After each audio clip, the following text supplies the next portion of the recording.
warning is clear. Our streets don't feel British, and the end's drawing near. They divided the right, while the numbers kept rising. Time to stop the talking. It's time for deciding. Join, restore, or be no more. Join, restore, or be no more. Stand up together, fight for our shore. Join, restore, or be no more. Millions must go, send them back where they came. You must speak English, we don't care for the game. No more excuses, speak English or get out. Learn our traditions, don't force us to learn yours. Respect our culture or head straight for the doors. This is Britain, we don't bow to foreign laws. Join, restore, or be no more. Join, restore, or be no more. Stand up together, fight for our shore. Join, restore, or be no more. No more grooming gangs, no more two-tier rules, no more foreign flags flying over our schools. Put Britain first, protect our kids and our land. If you won't stand with us, then you don't understand. From the four nations, one people, one flag in the sky. No more division, it's do or it's die. No more talking, no more fear. The hour is late, and the moment is here. Join, restore, or be no more. Join, restore, or be no more. Millions must go, send them back to the shore. You must speak English, or you're out the door. Join, restore, or be no more. Join, restore, or be no more.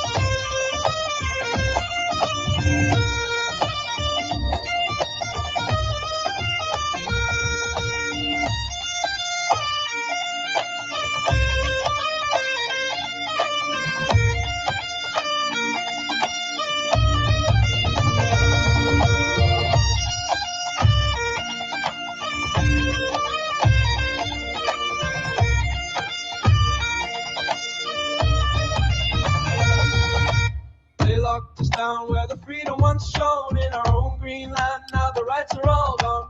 They said we're safe, but the borders are wide, while our streets fill up with the waves of the tide. We're not criminals, we're the sons of this soil, yet they call us bigots when we dare to recall. From London to Belfast, the same old refrain. They sell out our future for globalist gain. Free, free, I just wanna be free as the wind on the Antrim Hills, free as the sea. Free, free, I just wanna be out where the Union Jack flies proud and free. So strike up the drum, let me show them my flag. Let the pipes play the old tunes our fathers once sang.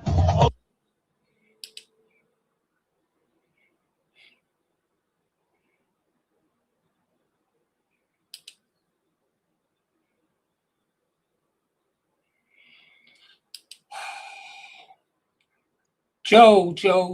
Sorry for All keeping right. you waiting. Having problems Okay. with my screen. But Yeah, we are so- there now, Joe. Thank you for coming along at last. Mm. Let's see if I can do something with this. There. Can you hear me all right? I can hear you perfectly, Joe. What about me? Yeah, good? fine. Yeah. Yeah, good. All good. Before we start, I've been in touch with our mutual friend, and I'll be going down to Southampton on Sunday. Yeah, good.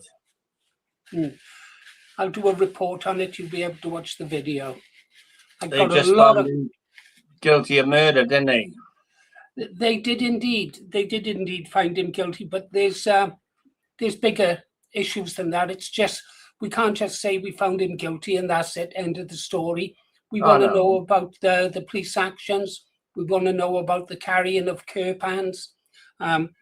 There's more coming out about the way the police behaved at that time. So pressure's got to be put on to him until we get an answer, Joe. Oh yeah. Well, I was thinking he was going to get a manslaughter. You know, the way things are, the two-tier system, like. Oh yeah, absolutely. Nothing is off the cards these days, is it? I'm just moderators. I won't be able to keep an eye on the comments now. Please, no disruptions whilst Joe is speaking, and no attempt by anyone to disrupt it. Okay, watch it. I see one name there. Yeah. Okay. I'm trusting you now, moderators.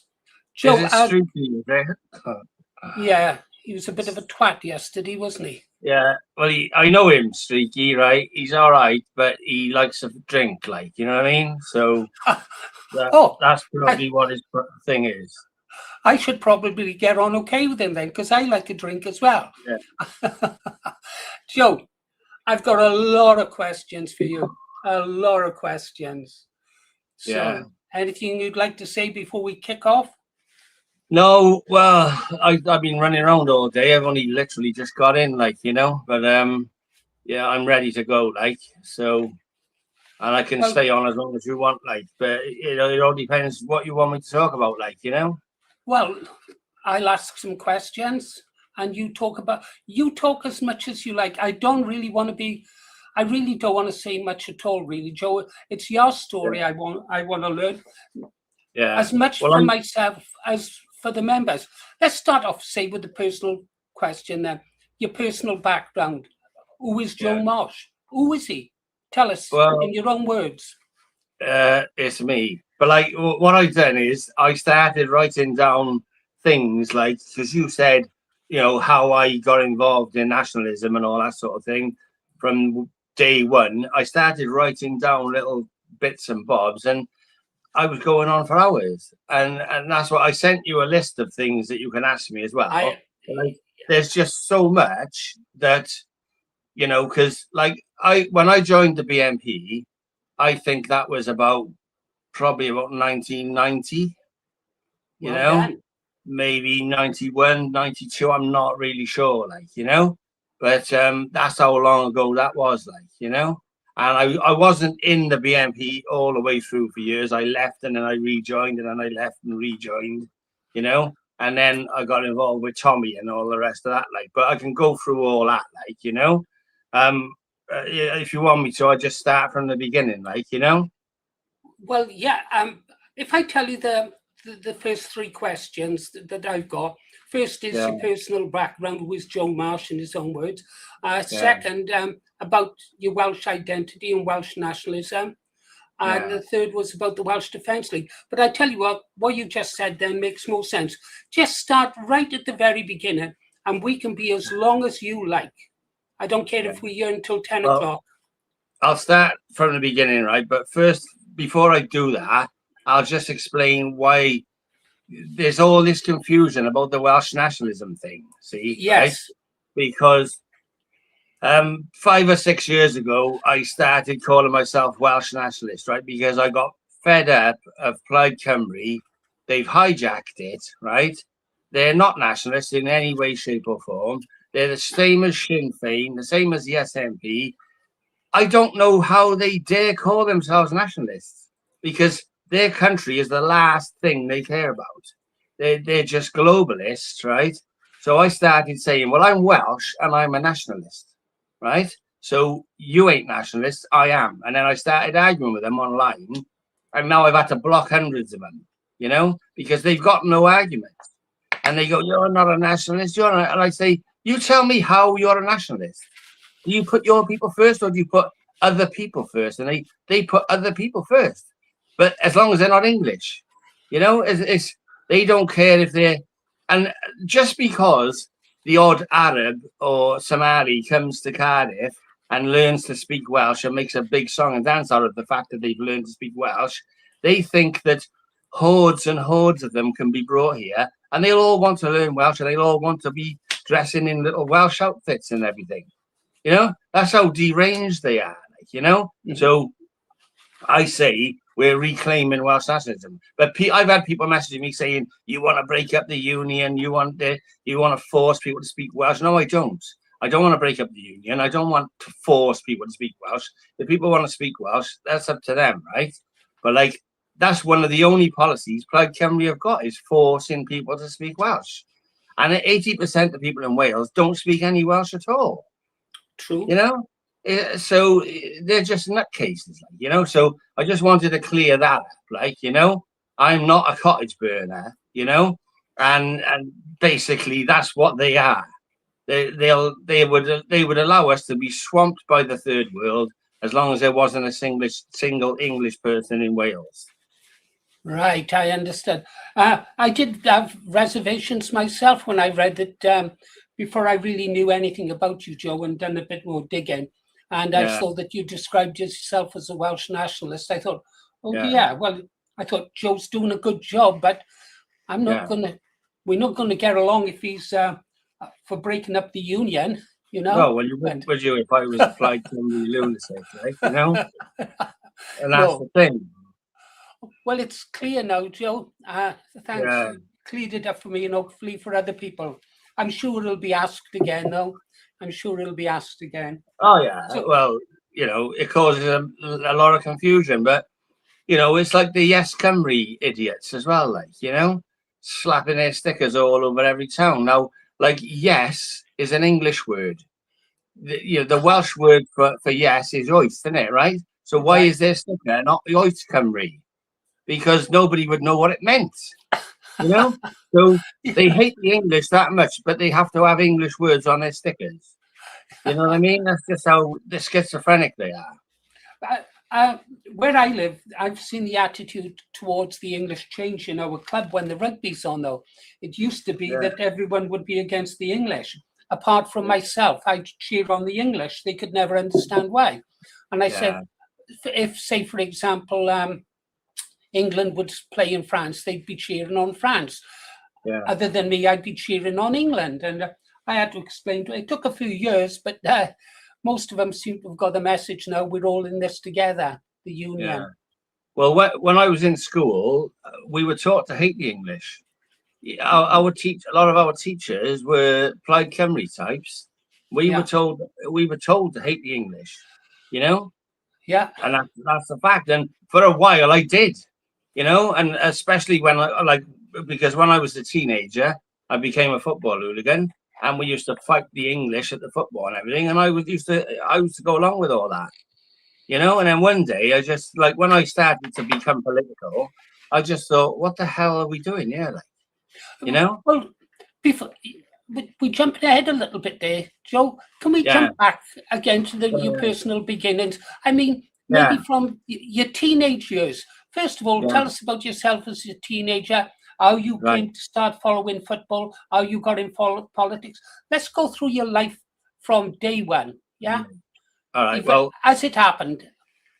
Okay, well, I never saw a black person until I was about 11, right? And the first time that I did was when I went to the ones of the comp, right? And on the first day, I was running around the yard and I crashed into one of these black kids, right? And I ended up with two of them attacking me, and I had to fight with them, right? And then all the way through school, I had trouble with them, right? And there was more and more of them, because first of all, there was only 2 or 3. Then all of a sudden, there was loads of them, you know? And loads of mixed race kids as well. And they all used to hang around in a big gang, like, you know? And then when I was about 15, they were beating up this kid. Can I interrupt? First of all, how old are you, if you don't mind me asking? 60. You're 60 now? Yeah. Okay, just trying to get it in my mind, the time. Yeah, so this was like the early 80s, right?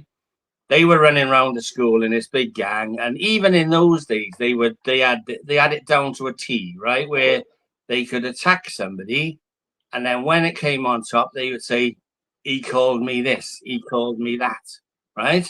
They had all that going on, right? So this one day, they were all attacking this kid. So some of us went and tried to break it up, and then I got attacked by a load of them, and I got stabbed in the side, right? And this is when I was 15. I'm 60 now, right?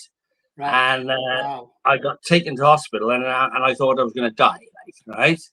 And because there was loads of blood in that, and in the ambulance, I just thought, okay, I'm dead. You know what I mean? But I wasn't, right? But anyway, then, like, I left school. When I was in school, I was obsessed with World War II, World War I, right? All I wanted to do was join the army, right? And I went for the tests to join the army, and they wouldn't let me because I was red and green colorblind, right? So they refused me to join the army. So then I basically went a bit off my head. And then one day I was like reading this newspaper, and there was this big story in there about football violence, and all the different teams had these different gangs and all that, and they all had these different names and everything. And I just I thought it was the coolest thing I'd ever seen, like, you know? And I wanted to get involved in that, and that's why I became a football hooligan. And I wouldn't have done that if they'd have let me join the army. I wouldn't have done that, like, you know? But then I became quite a famous hooligan in Cardiff, like. And I got in loads of trouble. And then when I was in my early 20s, I stabbed a few people, and I went to prison for it. Okay, but before we go any further, and I'm sorry to interrupt, Joe, I always like to build a clear picture of the person I'm talking to. I mean, we're going to be friends for a long time. What about your family life? How would you describe your family life? Was it a good family life with your parents, or did you? Yeah, I had a good life, like, when I was young. It's just that when I became a teenager and I wasn't allowed to join the army, that just destroyed me, like, you know? And I went a bit mental, and I was a footballer for a long time, like, you know? But when I came out of prison, I had a few years for stabbing those guys, right? And then I came out of prison and I went to work in London, right? And I had a job on Canary Wharf when they were building that. And do you know East London? I do know London. I worked in Peckham. I lived in Balham, worked in Peckham. Well, I was staying in Vauxhall, which is near Brixton, right? And I used to get the Docklands Light Railway down to like Shadwell and all those stations down there. And this is the early 90s. It was absolutely horrific down there, right? There was hardly any white people down there. And the newspaper at the time was called the South London Press. And it was just full of stabbings and rapes and all sorts, right? And while I was there, a big massive gang of Asians attacked a Spanish student and threw him in front of a train and killed him, right? And this sort of thing has been going on for that long, right? And when I was going down to Canary Wharf, I was seeing all these BNP stickers. And then some of the boys I was working with on the building site, they were in the BNP, you know? So I got friendly with them. And then when I came back to Wales, I joined the BNP in Cardiff. And I'd seen the state of East London, and that was then, right? You know what I mean? This is like a long, long time ago. And I was trying to say to people, that's the future, that is. Birmingham will be like that. Manchester will be like that. They're coming and coming and coming. They're going to take over this country. We're going to become a minority. And I fell out with a lot of people over it, you know? And like my grandfather always used to say to me, if you're not happy with something, you need to protest about it, right? Because he used to say, if you haven't got your say, you haven't got anything, right? And if you don't use it, they'll take it away. So I've always been a protester. I've always kicked off about stuff, right?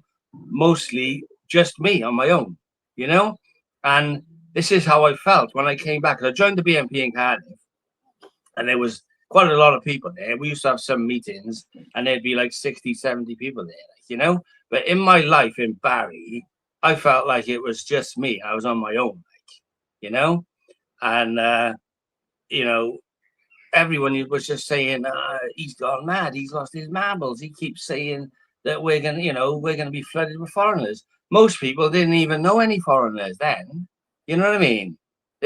Like in the whole school of 1,000 boys in our school, there was maybe 30, 40 blacks and foreigners, right? And that is nothing, and people just couldn't see it. And I've had so many people over the years calling me a Nazi, calling me a racist, who now say to me, "Oh, you were right. No, you were right all along." And I'm like, "Yeah, whatever." You know what I mean?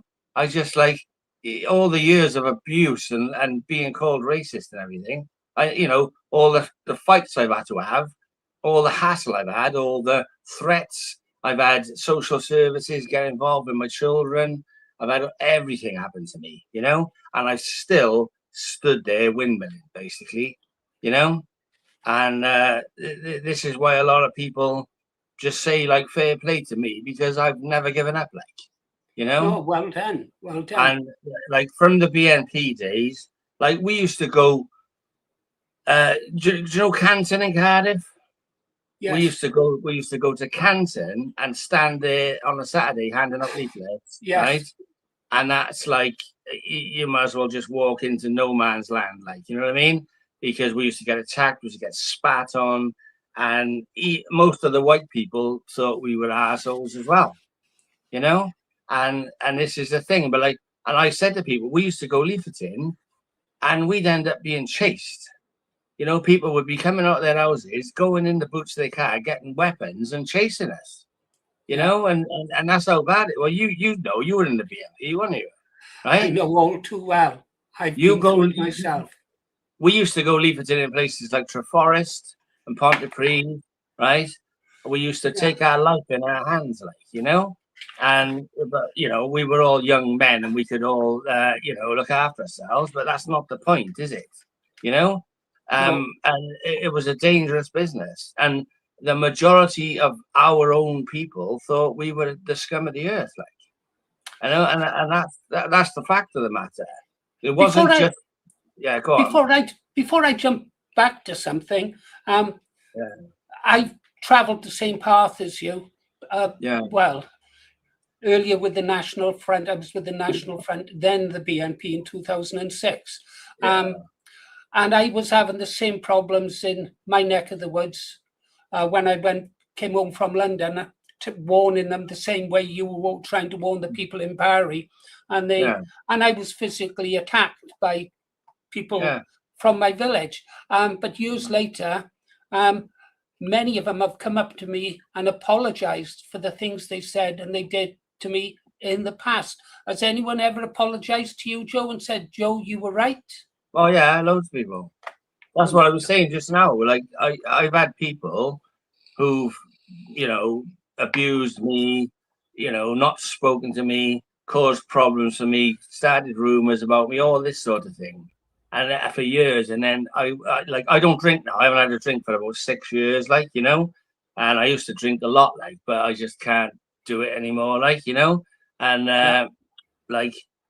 I feel like my life is much better without drinking because I can think straight, But I'm not a football hooligan anymore, and I can't think of anything stupider than fighting your own people over football when your country's going down the pan, But I've had people come up to me in the pubs and trying to shake hands with me, saying, "Oh, yeah, I know," and I just say, "Just get away from me," I'm not interested in people apologizing to me now. And it was the same when we got to the EDL days. I had a load of abuse, and then when Lee Rigby got murdered, then I had people trying to apologize to me. I know what you're saying about the football. When I was with the National Front before the BNP, this must have been about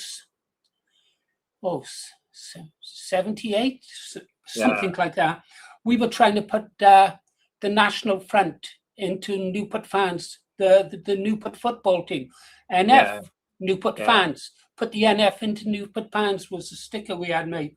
But they were more interested in having punch-ups with a rival football team than saving our country. Talking about saving our country, okay. So I can understand you having a bit of a problem with people who stabbed you. I would, for sure.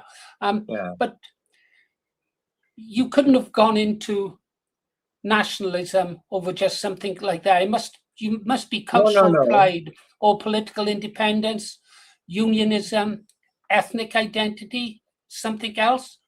At the end of become a nationalist? Well, what happened was, when I had all that trouble with the blacks all the way through school, and I got stabbed by them, I still didn't hate them. You know what I mean? It was just another fight for me, like, you know what I mean? But what made me wake up and become a nationalist was going to work in East London and to see the way, the contempt that they've got for us, right? They treat you like absolute shit, and like they've got a lot more power now than they had then, right? But they wouldn't serve you. If you tried to get served somewhere, they would just be scowling at you. And like, I was just saying, you know, like, and I got a lot of friends who were Cockneys, right, who've moved out to Essex and everything, right? They feel the same way. They've been genocided out of there, you know? Yeah. And I obviously realized that, you know, race is important, right? And once your race is gone, it's never coming back, right? Once you've become bred out by foreigners, it's never going to come back. We'll be extinct, you know? And go on. Well, before then, currently 40% of all new births in the United Kingdom are from people overseas. So yeah, they're going to outbreed us in the long run. And when the British people become the minority, if they win, and we won't let them win, Joe, but if they were to win, how do you think they would treat the white people as a minority race? No. How do you think they would treat us? Do you think they'd be as kind to us as we are? Would we have special rights the way they have special rights now? Do you think so? Not at all. We're not going to. This is what some people are dumb enough to believe, that if we became a minority, it would switch and we would be the minority. We would be treated like, you know, oh, you're a minority. You can have this, you can have that. It won't be like that. We'll be a despised and hated minority. And see, when I joined the BNP, they used to give me all these pamphlets to read and all this stuff. And I've read all these things, which were basically, at the time, I was reading them and I was thinking they were conspiracy theories, right? And every single thing that I read has come true. You know, even as far as going up to, you know, the lockdown and that, right? All that was predicted years ago by people. Right? And you say they're going to do this, they're going to do that, they're going to want these. They never used to call it digital ID. They used to say it was ID cards. They want ID cards, and they'll want to know everything. And they'll tell you that it's to track illegal immigrants, but it's not. It's just to surveillance us, you know, because that's what ultimately they want. They want total surveillance on the population. They want to lower our birth rate in any way they can, while bringing in people who breed a lot faster than we do to breed us out. And they're saying, oh, people can move to Spain. People can go and live in Benidorm. You know, people can. Why should we go and live in frigging Benidorm? This is our land. This is our land, right? And I've been trying to wake people up for years and years and years. And at the end of it, right, like, I don't know whether you've seen, I had a T-shirt, right, with, you know, like you got the North Face on a T-shirt, and I've had these ones done with the white race on, right? Yeah. And I wear them all the time because I'm proud to be white, and I'm not scared to say that I'm white, right? A lot of people are too cowardly to even admit that they are white, right? Now, our enemies don't have a problem calling us white when they're abusing us, right? No. But you say to people, we're white, we need to stick to that. They go, oh, no, I don't really class myself as white. You know, I'd say I'm Welsh maybe, or I'd say, you know, I'm not. They just go into this utterly cowardly fucking mode, like, you know, and they, you know, unless you can realize what the problem is and who the enemy is, you ain't going to win the fight, are you? No, right? Not at all. You're fighting with your hands tied behind your back, right? So I wear this T-shirt, and I was up in Leeds at this demo, and this guy was one of these auditors was filming me, and he said, "Oh my God, look at that guy's T-shirt. It says the white race. How is he allowed to wear that?"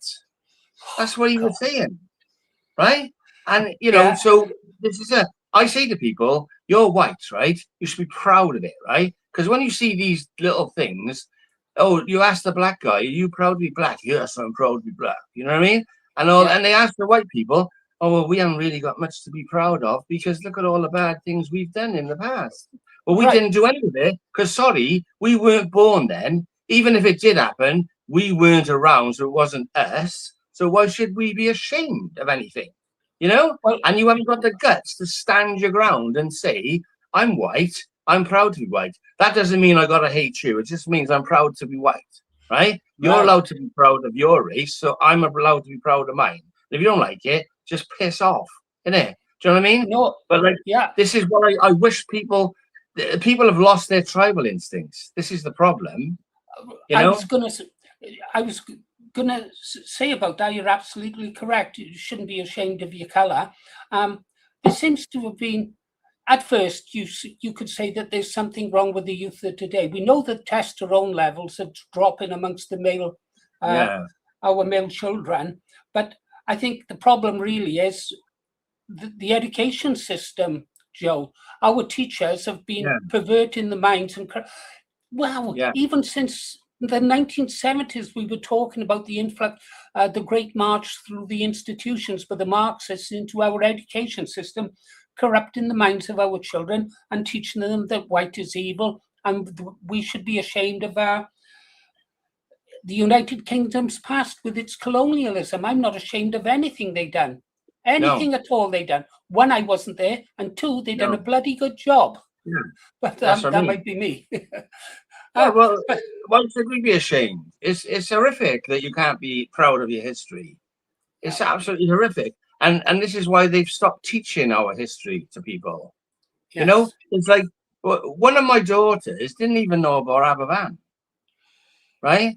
And she's in her 20s. And the other few months ago, I was talking about, she didn't even know about that, right? You know what I mean? Yeah. This is like, they are not teaching them our history. They're teaching them, like one of my daughters came home one time, she had to do an essay, somebody that inspires you. And the choices were Malcolm X, Nelson Mandela. They were all black and they were all American, There was not a single person from this country, and they were all black Africans, right? And it's just like, well, what if none of them inspire you? And like, we had problems with the schools because I wanted to go down the school all the time, kicking off, but I couldn't because I would have made their lives hard, Yeah. And like, they're all grown up now, but it's the same thing with the grandchildren. They're coming home with heads full of ideas that black people built Stonehenge and shit like that. It's just like, when we all die, right? And they carry on teaching children that black people built Stonehenge and black people were running the Roman legions and all the rest of that shit, right? They'll believe it because they've got no reason not to believe it. So, and the before you can destroy a people, you have to destroy their history. Yeah. And that's the fact. They have to kill our roots, and we can't allow it to happen. And we're drinking in the last chance saloon, right? And you know it, I know it, right? If people don't start waking up now, they are going to become a hated minority. They're going to be, you just seen there was a little heat wave. There's been stabbings all over this country on beaches, even in Barmouth, right? There was stabbings in Tenby a few months ago, right? Yeah. There's foreigners. What these people, Joe, don't realize, these ones who turn around and say, well, I'm not a racist, I believe in open borders. What they don't seem to realize, these white libtards, is that will make a blind bit of difference to these people who were coming over here. All they'll care about is the color of your skin. And them saying that they are, I was on your side, I supported you, I supported open borders. It won't mean jack shit to them because they'll just be as much as an enemy as you and I are. But I say, Go and walk around Peckham, right? Go and walk around Peckham at midnight with an anti-fat t-shirt on and see if it stops you getting mugged, right? Because I'm telling you, they won't. Yeah. Any of those places. Did you ever go to Balham? Yeah, I did go to Balham, but like I went to Peckham maybe 10 years ago, right? Because when we used to do a lot of demos in London, I was always in London doing demos, right? Yeah. And like we used to book this hotel in Rotherhithe, right? And we couldn't get it at one time, so we had to get one in Peckham. So two of us were going back to this hotel after the pub, and all the Londoners that I know were saying, "Don't walk around Peckham, don't walk around Peckham late at night." So we got this taxi to Peckham, and it's horrific there. It's absolutely horrific. There's gangs on every corner, you know, and like if they lefties think that wearing a I Love Refugees t-shirt would stop them being stabbed or mugged, they're having a laugh, like, you know. It's absolutely horrific. And in the morning we got up like really early and just shot off, walked to the train station to get the hell out of there, you know. And it was dead that early in the morning, but like you can tell it's got this air about it, like that you could just be murdered at any time, you know. And so much of London is like that. And like back in the day, there was only certain areas that were like that, but now it's the whole of London, because London is 37% white people, and I'm telling you now that among that 37% is probably a lot of Eastern Europeans. Yeah, it doesn't mean they're white British people, you know. It's just like, honestly, the place is gone. And now Manchester's cat quarter, there's Leicester, there's all these other places. We went to a PA conference in Leicester. We booked a house to stay in. It was 300 quid. And there was going to be a load of us sharing this house. And one of the girls knew the area, and she said, "I'm not staying there." And I said, "Oh, we'll drive around and have a look." And it was like something out of one of those films, you know, like the gangs in Brooklyn and all that, like. And I thought, I'm not parking my car here overnight.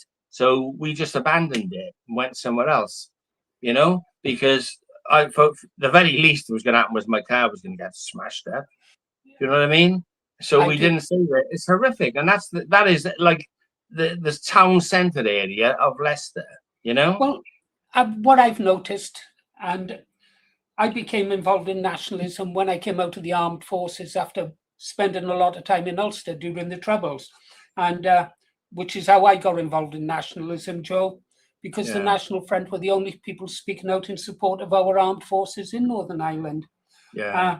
But what I've noticed is, well, before Birmingham fell and Birmingham has gone, and I thought they are like a cancer, that they start growing in the cities and they get bigger and bigger, and eventually, and I've noticed it, and I was writing about it in 2007, 8 and 9, they spread out from the cities into the suburbs, and then after they've got those, they then move into the surrounding towns.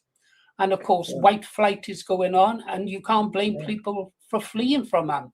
I mean, remember the business, what was his name? Robert Rourke, was it? He went to prison for refusing to sell his house to a coloured couple. He put a sign up saying for sale to white family only, and he went to prison. I remember going to the prison. I can't remember the prison, sorry, Joe. And we camped outside there for a few weeks. Because he wanted to sell his house to a white couple. Well, other people is, you know, their tribalism is their strength, you know, and they've created these laws to take that strength away from us so that we can't tribalize, we can't discriminate, you know, like, because PA were doing a thing a few years ago. They were raising money for people for Christmas, white families. Should we put PA on the back burner a bit because we're jumping forward a bit in time? Because go on. All right, I'm trying to go through my life, but I'm just jumping ahead all the time, like, you know. Hey, it doesn't matter. We're like a time machine here, Joe. We can go backwards and forwards as much as we like. Let me tell you about when the EDL started and all that sort of thing. Right, the EDL. So which came first, the Welsh Defence League or the English Defence League? The Welsh Defence League, it was me that started that, yeah. Right. Was that in existence before the English Defence League? Yeah. Right. Well, let's start with the Welsh Defence League and then move on to the EDL. Right. What happened was, right, is about 2008, 2009, I was on Facebook, right, and I'd stopped being a football hooligan, right, and I'd added all these football lads on my Facebook, right, and I had like 8,000 people on my Facebook, right, and they were mostly football lads, right, and everyone was fuming about the state of the country, and it was mostly aimed at Islam, right. They were saying they've got plans to make this an Islamic state by 2030, right? And we can't allow it to happen. So everyone was angry, right? And we found out that these Muslims were doing this thing in, do you know Cardiff? Do you know where County Hall is down the bay, right? Yeah. Not the centre, County Hall, right? Yeah, and I down actually by worked there. Yeah, there's like the bowling place and all that down there. These Muslims were having a meeting there, right? And it was this extreme Muslim, like the Muslim Brotherhood or something. I can't remember who it was, right? So I set up this page, called it Welsh Defence League, and I got about 200 people on there. And everyone, I was saying, we need to go down there and do a protest and that. And like loads of people were saying, yeah, let's do it, right? And then there was a big fuss about it. And then this is when I first got in touch with Roger, because the BNP rang me and said they were going to do a protest there, and they wanted to know who I was and why I was doing one there, and was I all right if the BNP came? But okay. When you say Roger, I'm guessing that you're talking about the Roger who used to be a front man for my camera crew. Yeah, that's right. Yeah. Right, my old friend. Because I didn't know him when I was in the BNP earlier, because he was in Leslie and I was in Cardiff. See, right? So they rang me anyway and said they were going to do a protest there, and they want to know who I was basically. And I was like, oh, I'm just me. Like, I want to do this. And they said, oh, well, we'll do one separately from you, like, And there was a big fuss in the paper, and these Muslims, whatever their group was, they cancelled it, right? So then we were thinking, we've got a victory there, haven't we? We've stopped them, you know what I mean? Yeah. So it was growing, this Welsh Defence League group, And then I'd been looking at, on the internet, there was a group in London of all football lads from different clubs and that, right? And what they were doing was, do you know Abu Hamza, the one with the hook? Yes. On his hand? He was preaching outside Finsbury Park Mosque all the time, right? All the time. And he was banned from the mosque, but he was just doing it outside there. So these guys were going there every weekend and just trying to, counter him, like, right? So I got involved with them. So I was going up to London. Anjum Chowdhury was doing a road show as well. Yeah. So I started going up to London with them, and there was Al Quds. There's an Al Quds march as well. So we counted that, right? With that, as that went past Piccadilly Circus, it was like about 50, 60 of us there, all shouting at them and that. And it was all in the newspapers at the time saying far right groups were outside and all this, And they were called the UBA, which was the United British Alliance, right? And there was just some football lads from around the place. And one of them was called Pompey Dave, right? And he was organizing this, like, so I was involved with them. And then we wanted to do a protest at Whitechapel Mosque, right? So we went to London, and on the day that I was going, I had like 6 other Cardiff lads going with me, right? And they all said, this was the Welsh Defence League boys, was it? Yeah, right. So they were going to come with me, but there was the Welsh Defence League, but there was this other group, the football lads in London, right? Yeah. So we were going up to support them. So we goes up. I'm going up, and the night before they all bottled it, shit themselves, and said, "Oh, we're not going to go." you know, those Bristol City lads will batter you, they'll start on you and all that. And I said, it got to the night before, I was the only one going, right? And I said, I'm going anyway. And they were all going, oh, don't be stupid, because Bristol City and it was Bristol City and Bristol Rovers, right? And I'd arranged to meet them at Bristol, right? And then go to London with them. And all these Cardiff lads are just such bottlers. They said, oh, no, you'll get filled in, you'll get beaten. I said, what's the worst thing that could happen, right? This is more important than football. It's you know what I mean? So I went on the train to Bristol, met all these like 30, 40 lads there, and they were fine with me. And some of them were BNP lads as well, like, you know? So I met them, we went to London. That was the day we met Tommy, right? And I was introduced to him, and there was this guy called Paul Ray. Do you know who he is? I used to email Paul Ray back and forth many years ago. Well, he was. I never met him. I never met him personally. We need to make this a national thing. You know what I mean?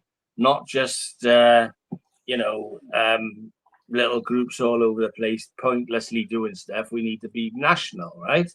So I was introduced to Tommy, and they said, Paul Ray said, he needs to be the leader. He needs to be the leader, you know?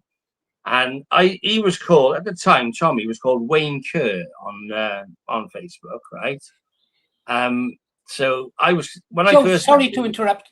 I'm just trying to keep the timeline clear in my mind. Round about what year would this be? 2009, this is. 2009, right. Tommy was in the BNP 2006, was he? Something like that? Huh?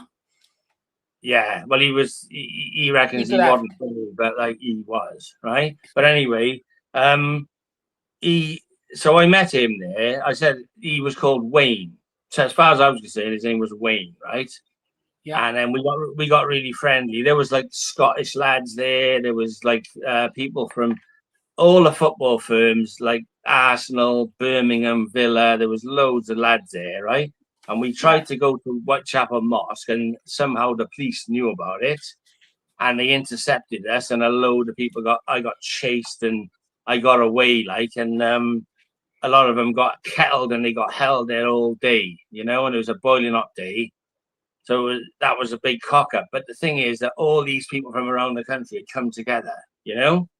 Right. And at the time, Tommy had been doing his protests in Luton, and they were called the United People of Luton, and he had quite a big following, like, you know, there was loads of them in Luton. So he got in touch with this Pompey Dave and said, we want to make it national, and can we get it together and do some national demos, like, you know? So when Tommy says he started the EDL, well, he didn't just wake up one day and start it. There was a lot of people involved, you know? Right. But go on. Okay, then I'm still, so you, in the WDL, you've met Tommy, he's known as Wayne. I'm just trying to keep it clear in my mind. Yeah. He's got a large following. You were speaking about the football firms. I've never been a football supporter, never, just not my game. No. These football firms, I remember them back in the day, they were fighting all over the place. You don't seem to see it so much these days. Are these football firms still around? Do they still carry the same old rivalries? Most of the people are like our age now, my age, right? You know, there's not a lot of trouble at football now, right? And a lot of the people are friendly now, you know what I mean? But the thing is this, right? When I used to go to football as a youngster, the NF used to sell newspapers at the football in Cardiff, right? Until they were driven away by blacks and that, right? But in the early days of going to football, they used to be there selling NF stuff, right? And all the way through nationalism, everyone's always tried to round up the football lads to become political, right? I did. I done it myself. Yeah, it's nigh on impossible, right? Because, and I know from experience, like, you know, because, like, you know, I've met a lot of good people from around the country who are football lads, and they're tidy people, you know what I mean? But like, Yeah. I'll tell you this now, if you've got 1,000 football lads, right, you might have 100, 200 who are all right, and the rest of them are absolute fucking morons, right? And you can see that at the Tommy thing last week. I watched a video of this guy interviewing them, and they're all pissed. They're all on coke, right? Some of them are just so fucking retarded, and like they're going, "Oh, I don't got nothing against black people." Oh, it's just all that shit all the time. Like, you know, it's like herding cats, it is, right? And there's so many of them would get pointlessly arrested, you know, when you do a demo. And not only that, you might go to London and you've got 500 people, and 300 of them will just stay in the pub all day. They won't even go to the demo. They'll just sit in the pub getting wrecked, you know. And this is what happens at a lot of the Tommy demo. So, you know, a lot, because the EDL was an uprising. It was mostly football lads, right? Yeah. And it went really well for a couple of years, right? And then Tommy and the leadership just basically alienated everybody, right? Okay. And before we yeah. get to Tommy, can we just Yeah. jump back to your first meeting of Tommy? Yeah. You said you met Tommy. And obviously, I've never met Tommy. I've watched him speak and listened to him speak. How did you find him? Is he charismatic? Does he command respect when he speaks? Yeah. To the He's lads? all right. Yeah, I mean, he's not all right now. He was all right at the time, right? He was a lad, you know, he was likable. And I've said this to loads of people. Like, I don't want to sit here and just slag him out. No, like, no, you know, we won't slag anyone off. I know a lot of things about him, and I never say any of it to anybody, right? Because people are just, I can't prove any of it, right? And people are just saying, "Oh, you're just jealous, and all that sort of thing," right? But I always say to people, I met him, he was all right. There's no way that he was put there in place to become what he is today, right? He was captured somewhere along the line, right? Okay. And that's what I believe, right? Oh, well, we'll go on to that in a second. And so you've met Tommy, you were impressed with him, you're in the WDL. The WDL is still going strong. Is the WDL still going today, or is it disbanded? No, it's disbanded. Like the WDL, what happened was, have you watched the hit piece from me from 2010 from the BBC? I knew there was some. You got to excuse my age, Joe. I forget things. I know I should write things down. I meant to watch it, but now you can tell us about it. If necessary, I can call it up and show it on another screen. We had the Welsh Defence League. Well, don't worry about it because it's like 40 minutes long, right? But people can watch it. It's on my Odyssey, right? I've got a Joe Marsh Welsh Nationalist Odyssey. It's on there. It says hit piece from 2010 on me, right? Basically, we did a demo the first demo was in Swansea, right? Now these idiots from Swansea, I called the demo. I went on a radio show and I was on there with Peter Hain, right? And Peter Hain didn't even know who I was, and he said I was a self-confessed Nazi, right? Well, I'm not, right? So he told everyone I was a Nazi, and I was on this thing explaining this is not about racism. This is about people coming over here, promoting terrorism, blah, blah, blah. I was doing that, right? Saying I was like, we were going for the Civnat angle, right? Even though I'm a proper nationalist, it was explained to me that we'll go in on a Civnat angle, and it was explained to me as attacking from the left as well as the right, right? Yeah. So you go in, we got that cancelled in Cardiff. One of the main reasons was because they had segregation between men and women in the conference. So we were able to say, well, that's discriminatory, you know? And we were doing that, right? So, like, not that I give a shit about that, but that's how it was explained to me, as attacking from the left as well as the right, you know? So I was saying, if you come over here and adopt our ways and all this, then fine. But we're not having all these people coming over here and then telling us what to do. You know what I mean? And bringing their terrorism and all this sort of thing. And I was explaining all this, and my name was all over this demo. Peter Hain just called me a Nazi because he's just a prick anyway, right? And then on the day of the demo, I had Swansea fans threatening to kick the shit out of me if I turned up, right? And then we had another 30 Swansea skinheads turn up and just do a load of Nazi salutes and everything, right? So you had all these people doing Nazi salutes, and all the people that I'd spent weeks and weeks and weeks talking to online, families and women and all this sort of thing, and they were saying, I turned up at your demo and I saw all these skinheads doing Nazi salutes and trying to attack the police and all this, and I walked away, and it all went to shit that quick, Yeah. because these people, and I think they wanted to ruin it for me because I was a Cardiff fan, and I'm not really a Cardiff fan. I don't give a shit about Cardiff City, you know what I mean? I really don't. I only ever went to Cardiff City as a football hooligan because it was my local team. You know what I mean? Yeah, I understand. I don't care about football in any way, shape, or form now, right? And I didn't then. I'd given up on that, right? But anyway, that was the end of the WDL. But now, at the same time, then we did a big match in Cardiff, right? And there was maybe about 300 of us in Cardiff, and that was massively opposed. There was about 1,400 people trying to attack us. We had people coming out of side streets with pickaxe handles and all sorts, we got bombarded with rocks. Some of that is in the documentary that I was on about, the hit piece on me from 2010. Right?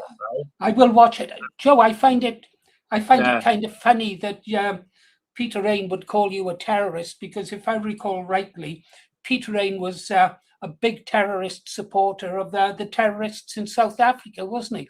In fact, he didn't call me a terrorist, he called me a Nazi, right? But I'm not a Nazi anyway, right? Well, but the thing is I'm a nationalist, I'm pro-white, and I love my people and I love my country. And when I say my country, I mean Wales, but I also mean the UK, right? So that was the carnage of those demos, right? And there was another one in Wrexham where we were attacked by Wrexham fans, because Wrexham fans are notoriously left-hearted, right? There was carnage there as well. And in the end, I had to just say we're disbanding it. But in the meantime, because we went to Birmingham, right, for the demo with Tommy, and we all met up in Wolverhampton, and because we were football hooligans, we know the score with not allowing yourself to be picked off in small groups, right? So we would meet, if we were going to Birmingham, you meet at a train station outside, you all travel in together, and then you all travel out together, because these Muslim gangs, they will wait till it's over, and then they'll pick off stragglers, right? Yeah. And that's what they do. So the plan was we go in together, we come out together, right? So we went in, there was absolutely hordes of Muslim youths, black youths attacking, and we didn't have big numbers, and we ended up getting basically run out of there, right? But when we'd left there, they ran around attacking any white person they could find, right? Yeah. And all the media covered it. It was on the news at 10.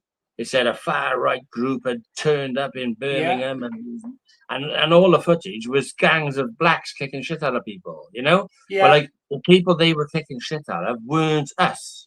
They were students. Some of the daft idiots that were getting beaten up were probably there to support them. Yes. You know what I mean?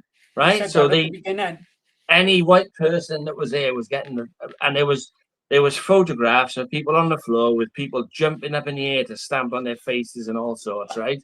And that on Facebook, it went mental, right? Okay, Joe, I'm going to come on to these marches and go on in a second. I just want to stick, if you like, with the end of the Welsh Defence League, just for historic purposes. If you like, this live is kind of an history of it, isn't it? A history of you and the. So if we say the Welsh Defence League, well done, first of all, for setting it up. Looking back now, after this amount of time, so what do you think you got right in the WDL, and where did you get it wrong? Could you have done it better? Well, I think it would have been better if it was now, like, you know, but at the time, I don't know if people in Wales were ready for it. I don't know if they're ready in Wales now, you know what I mean? For this sort of thing, because the majority of people are still too scared to do anything, you know? But what I did was I had to say to the media, because I had the media around my house, doorstepping my ex-missus and all sorts of shit, right? And I had to say, I've disbanded it. And then we set up another group and called it Casuals United, right? Which was because a casual is a football lad, right? So we call it like a play on a thing like Man United, Casuals United. Do you know what I mean? So we changed the name to that because I didn't want to just like these people in Swansea were just they were having photographs taken of themselves with WDL flags with and all doing Nazi salutes and everything, you know? So and my name was on it. Do you know what I mean? And not only that, I had police coming to my house from all over the country. I had like Luton police turning up at my house, Birmingham police turning up at my house saying, "What's happening Saturday? There's a demo. What's happening Saturday?" And I'm saying, "I don't know. How do I know what's happening?" Yeah. And like my door would knock, and then like 2 hours later, it would be another police force. It'd be like the police from Blackpool, you know, and they would just come in, and I was having massive amounts of police harassment. So I just said, "Look, I'm scrapping it now," you know. So. But in the meantime, after this Birmingham thing, there was so much fuss about the attacks on white people that the next EDL demo that we did was massive, right? And then Tommy was looking for a name for this new big movement, so they called it the EDL. And he said in an interview, and so did Kev Carroll, they called it the EDL because there was already a Welsh Defence League. So it was me that gave it the name, like, you know. Yeah. Okay, so we're moving up. We're moving up to the Tommy times now. Then I'm just thinking quickly if there's anything else we might have missed on the Welsh Defence League. Well, no, because it was very short-lived. Really, it was only about a year or so. Like, you know, we did Wrexham, we did Newport, we did Cardiff, and we did Swansea. The biggest demo was Cardiff, and if you look at that documentary, you'll see the Cardiff one. There was about 300 of us there, like, you know, and but half of them were from England, like, you know. You know, you were talking about the BNP tangling with the Muslims. You're talking about the football lads tangling with the Muslims. Yeah. I can remember the dog is going somewhere. Will you excuse me just 1 second, Joe, please? Sorry, Joe. What is it?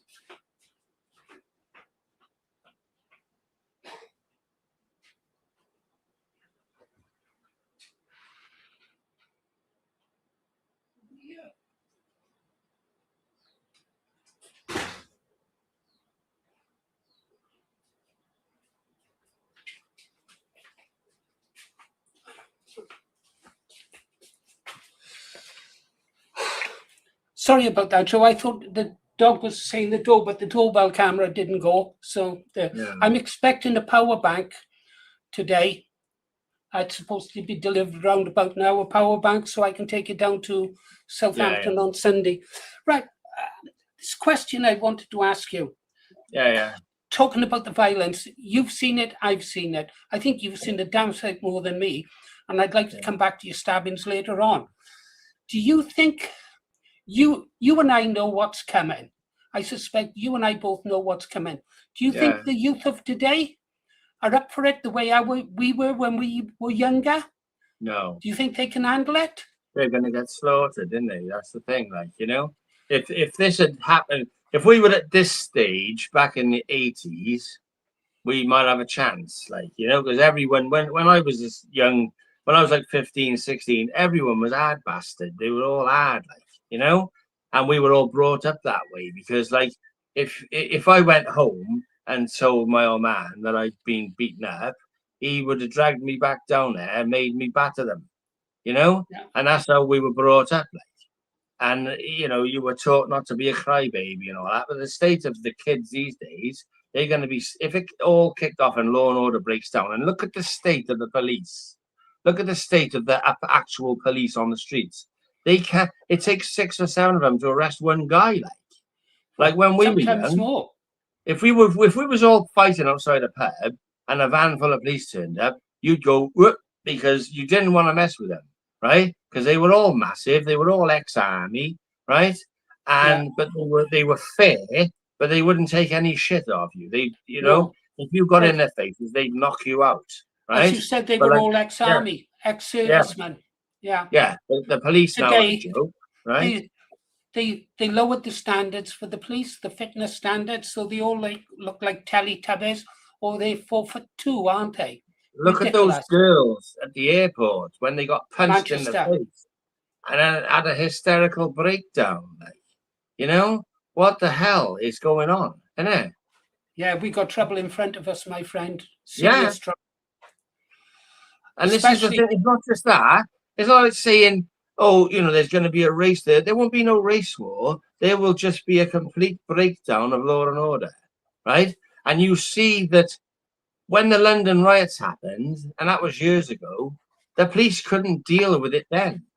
And that was only, you know, a small amount of people who wanted to rob, you know, and they couldn't deal with it. They stood back and allowed it to happen. Sorry, you know? Joe. What are you doing, you crazy dog?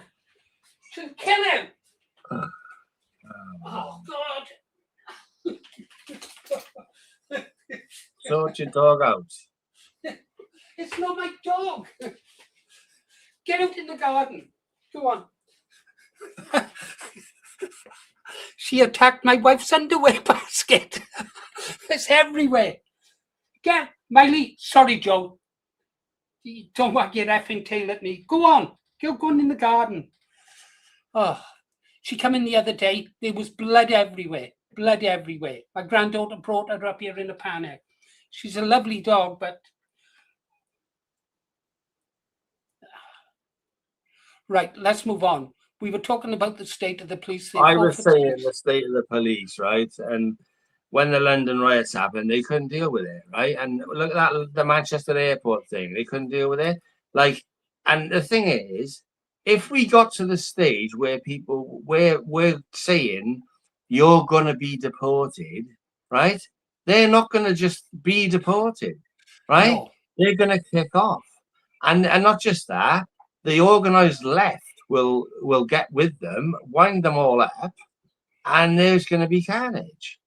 And that's the facts. Like, they're, even if you're offering people money to go back, they're not gonna want it. They got it too good here, you know. And if they start kicking off in big numbers all over the place, you know, with the Socialist Workers' Party behind them and egging them on and all that sort of thing, they won't be able to deal with it. They'll have to back down, you know. This is what I'm worried about, like, you know. And the people who live in cities, are going to be in big trouble. Yeah. When hordes of foreigners who don't want to be deported are running around the streets with machetes, you know, and them people are going to be in trouble.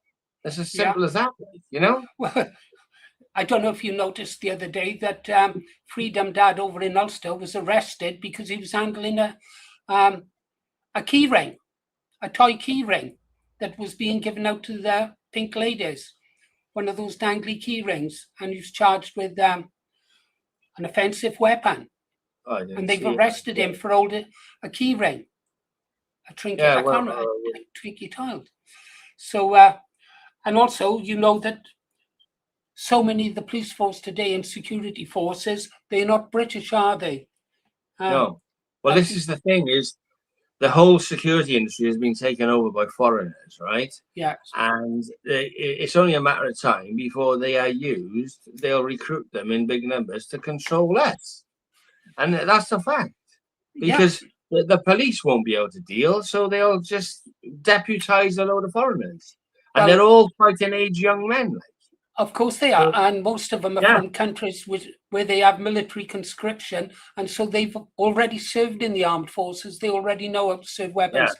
Over in the Republic of Ireland, Derek Domino released a video the other day in which an Irishman was asking all these security guys, "Are you Irish?" He said there were no Irish there. They must have been about 30 security guards. None of them were Irish. And then Derek Domino showed the barracks there. I've seen barracks in my time being in the armed forces. These barracks were huge that they've got in the Republic of Ireland. But they weren't just barracks. They were self-contained one-room flats, if you like, one-room flats. They were all in Penally camp, weren't they? Down in Tenby. I was down there with the protests, like, you know. Yeah. That was an army camp full of them. Yeah, well, the ones in Republic of Ireland, and if you haven't, you would have to see the images to believe how big this camp is of refugees in the Republic of Ireland. You could put an old British division in there, not a regiment, a division of men. And we got bad times coming. So if we stick back to the questions, I think we kind of done with the WDL now. Should we go on to the EDL and then perhaps patriotic alternative after the EDL? Yeah. Let's go back to the EDL. You just met Tommy. He's called it the EDL, right? And then we went to Manchester, and it was after the Birmingham thing where all those people had been, you know, because it was all over the media. It was on News at 10. It was all over the newspapers, all photos of people being beaten up and that, right? So everyone was fuming. I am listening. Yeah. Carry on. So we went there, and there was thousands of us, right? And while we were in Piccadilly Gardens, all the lefties were there, and more and more people just kept arriving. Just like every 10 minutes, there'd be a big roar, and there'd be another 200 lads being escorted in, and then another 200, then another 150, another 100. And it was literally thousands. The lefties had never seen anything like it, right? Because all the time I was in the BNP, they had this policy of no marches, and there was no street, you know, the only street action would be handing out leaflets, right? The lefties had never seen that many nationalists ever. And there was literally thousands of us. And all the way from when we got off at the train station and got to walk from there to the Piccadilly Gardens, lefties were there trying to attack people. They were just getting sparked out all the way up the road, you know? And they didn't know what the hell was going on because there was just so many of us, like, you know? Yeah. At one stage, see, this copper, he estimated that the EDL had 30,000 people who were street active, right? So that's 30,000 people who put their feet on the ground to go to demos, right? That is a hell of a lot, that is, right? And they were all lads. They were all lads who could stand their ground. And the police, like, they didn't know what to do. Because these were all football hooligans, basically, right? Yeah. And when you've got 30,000 people who will turn up, you've got a couple of 100,000 people who are just in the background. You know what I mean? Who haven't got the bottle to turn up, but they're still supporting you. It was massive. The EDL was absolutely massive. Okay. So many more questions. Let's stick with the Tommy when you've met Tommy. Yeah. Yeah. What about this business about it being the Jewish Defence League? Try to do it in time sequence for me so I understand, please, Joe. Yeah. Well, he said to me, right, we used to be on the phone all the time, right? Now, in his book, Enemy of the State, he said he hardly knew me and I'm an asswipe. That's what he said in his book, right? So, but like, for about a year or two, he used to ring me all the time. He used to ask me for advice, although usually do the opposite of what I told him to do, right? But me and him were good friends, like, you know. Well, And okay, Joe, I got to bust in. yeah, What happened to make him change his opinion of you? well, because I'm a nationalist, a proper nationalist, right? And he said to me, "Do you want to come to America, and it's going to be all paid for? There's these people who want to sponsor the EDL." And I said, "Who are they?" And he said, "Oh, I can't tell you unless you come." So I said, "Well, who wants to sponsor us?" He said they want to give us money because they're against jihad and all this sort of thing. But he wouldn't tell me who it was. And I said, "We're criminals, right? We've been in trouble for violence at football matches and everything, right? And also I'm down as a domestic terrorist. If I tried to leave this country, I always get stopped and hassled, right?" I said, "I won't be allowed to go to America." And he said, no, you will, because it'll all be smoothed over. He said, "The people who are doing it, I'll get us in," which is obvious now because he's still going there now, isn't he? Right? Yeah. As a convicted criminal. Like, convicted criminals can't get into America. No chance, right? Unless they Tommy. Oh, unless you're Tommy, right? But anyway, I always say this story to people, right? When he went, right? And then he came back and they were having meetings in London and I was cut out of it, right? I wasn't asked to go to these meetings and I was basically cold shouldered, right? So anyway, then he starts saying, "Oh, we're going to have these Israeli flags because it's going to wind up the Muslims," right? So I just said, "All right, fair enough," because I was still, a football hooligan sort of thing, and politically naive. Yeah, if we have these Israeli flags, they'll wind them up, and if we have these Jamaican flags, they won't be able to say we're racist, and it'll pickle their heads and all this sort of thing. And I just said, "Yeah, right, okay, fine, right."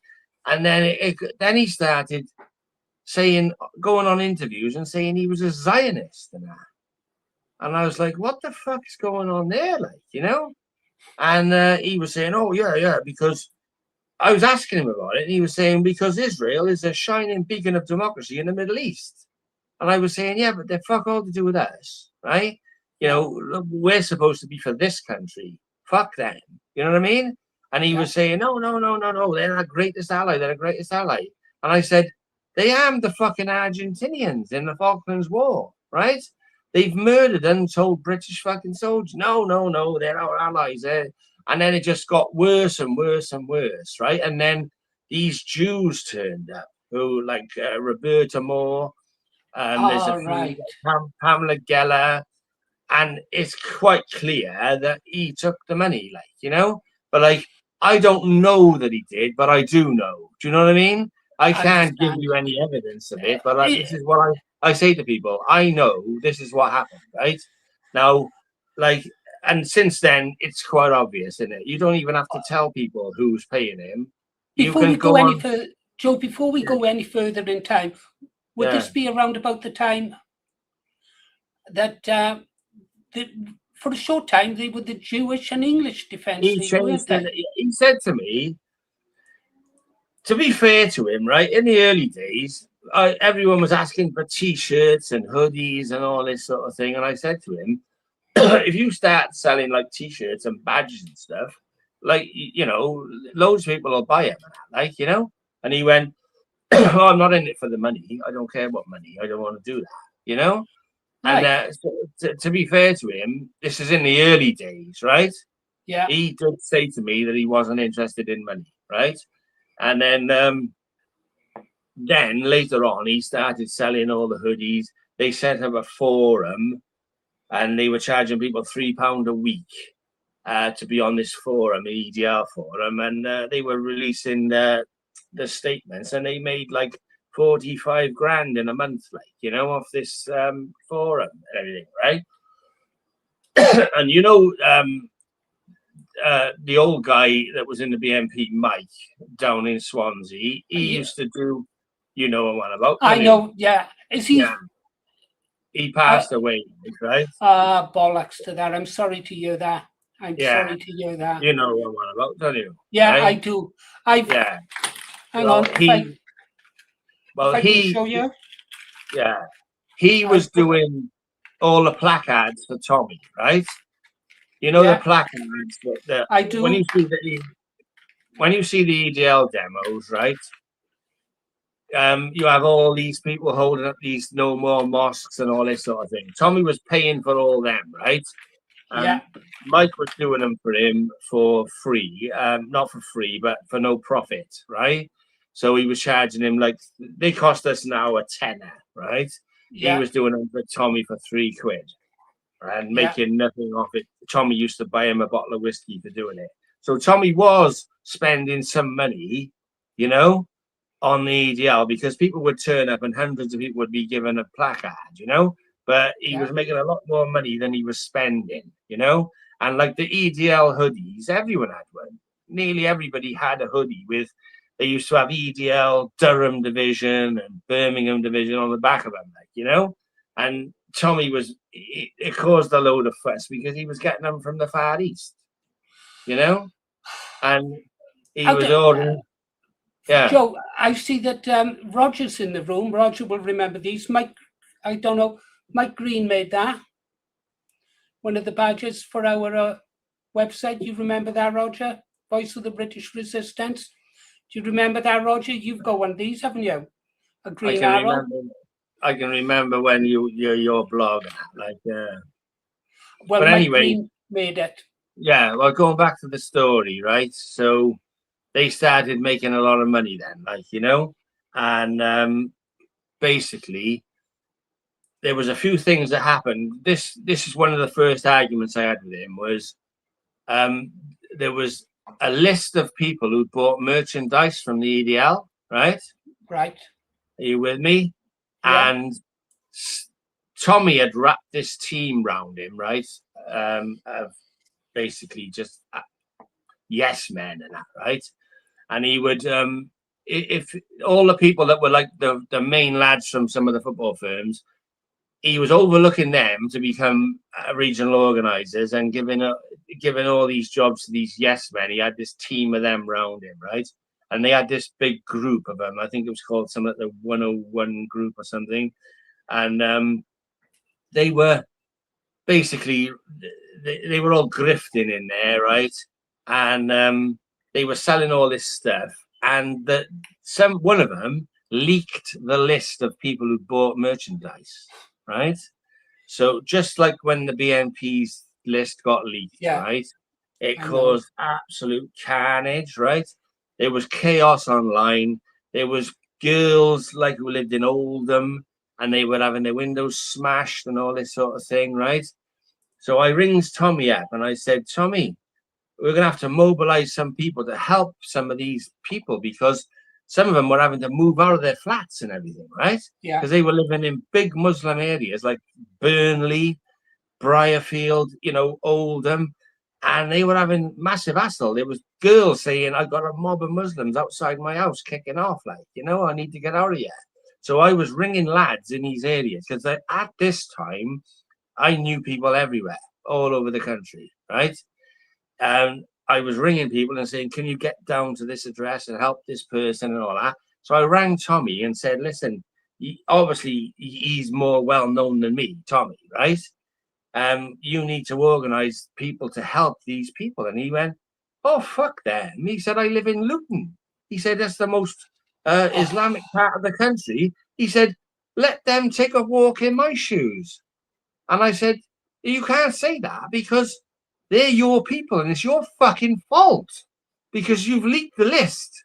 Yes. And he went, I never leaked no list. I don't know what happened there. And I said, well, you've got to help them then. And he said, fuck them. He said, no one helps me in Luton when I'm getting terrorized, so I'm not helping them. And that's what he said to me, you know, and this is his attitude.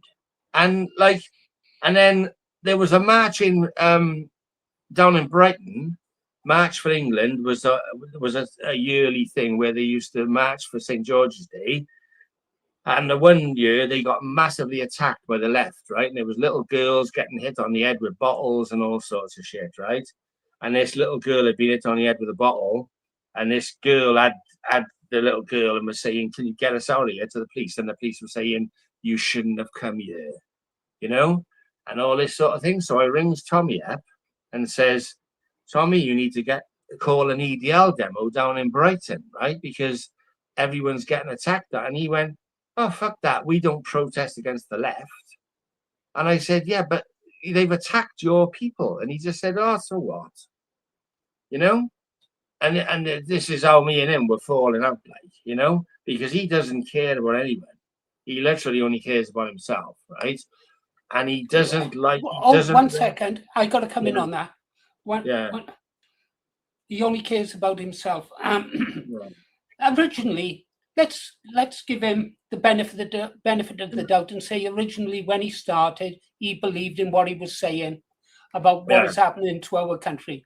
Somewhere along the line, he changed, and he changed round about the time he started waving Israeli flags.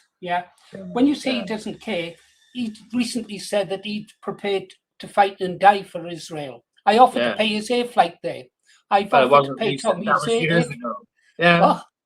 So that was years ago. He said he'd fight and die for Israel. You know. No, well, he said it years ago. He said it recently as well. I know. When he was calling for the bombing of Iran, he won't go and fight. But so, when you say he only cares for himself, is he only saying he cares for Israel and Zionism because he's funded by them? Well, of course. If you go on, if you ask the Grok thing, right, which Jewish groups are paying Tommy, it'll give you a big list. Right? And that's only the ones it knows about, you know. But anyway, the other thing that we fell out was about the tranny. Have you heard me saying about the tranny in Bristol? There was a demo in Bristol, right? And we went to this demo, went to the pub, and there was this transvestite there, and he looked like Frank Gallagher in a dress, right?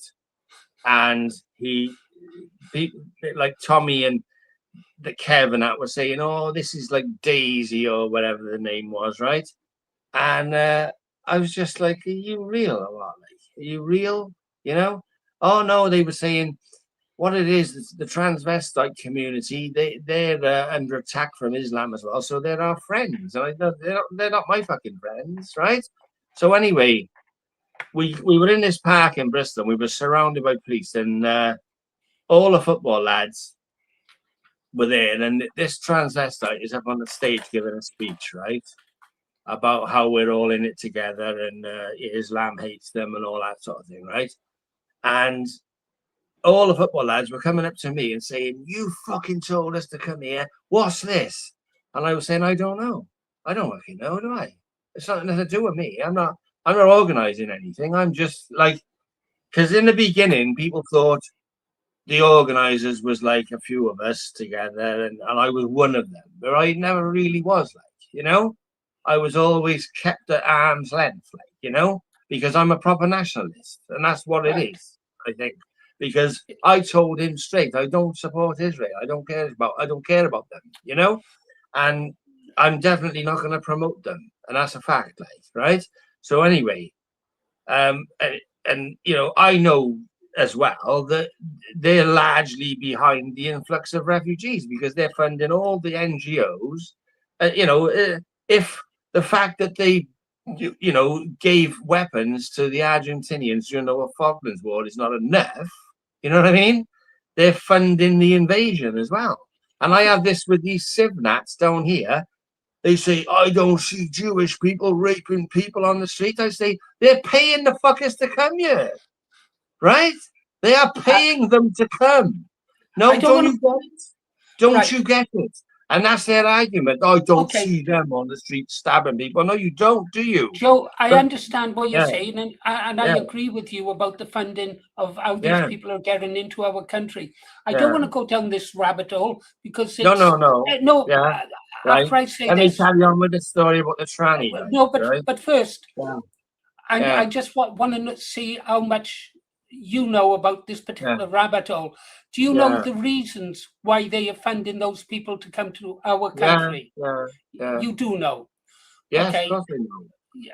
And would you agree it's revenge? Yes, of course it is. Yeah. Right. Well, we'll go down that rabbit hole perhaps in another talk. Should we get Yeah. back to Well, the... you got to watch what you say about that because you'll get arrested. That's the thing, like, you know. Well, yes, I'm well aware of You it. know, We walk we in know on it. exactly what we're on about, don't we? But like, you say too much, and you'll have your door caved in. But You yeah, know? well, I don't know about you. I fully expect to have my door caved in almost every day these days. Well, Speaking I've had out mine done a few times. But like, I go back to the story about the transvestite, right? Because I'm getting sidetracked. And he's on the stage. All the football lads are going mad, right?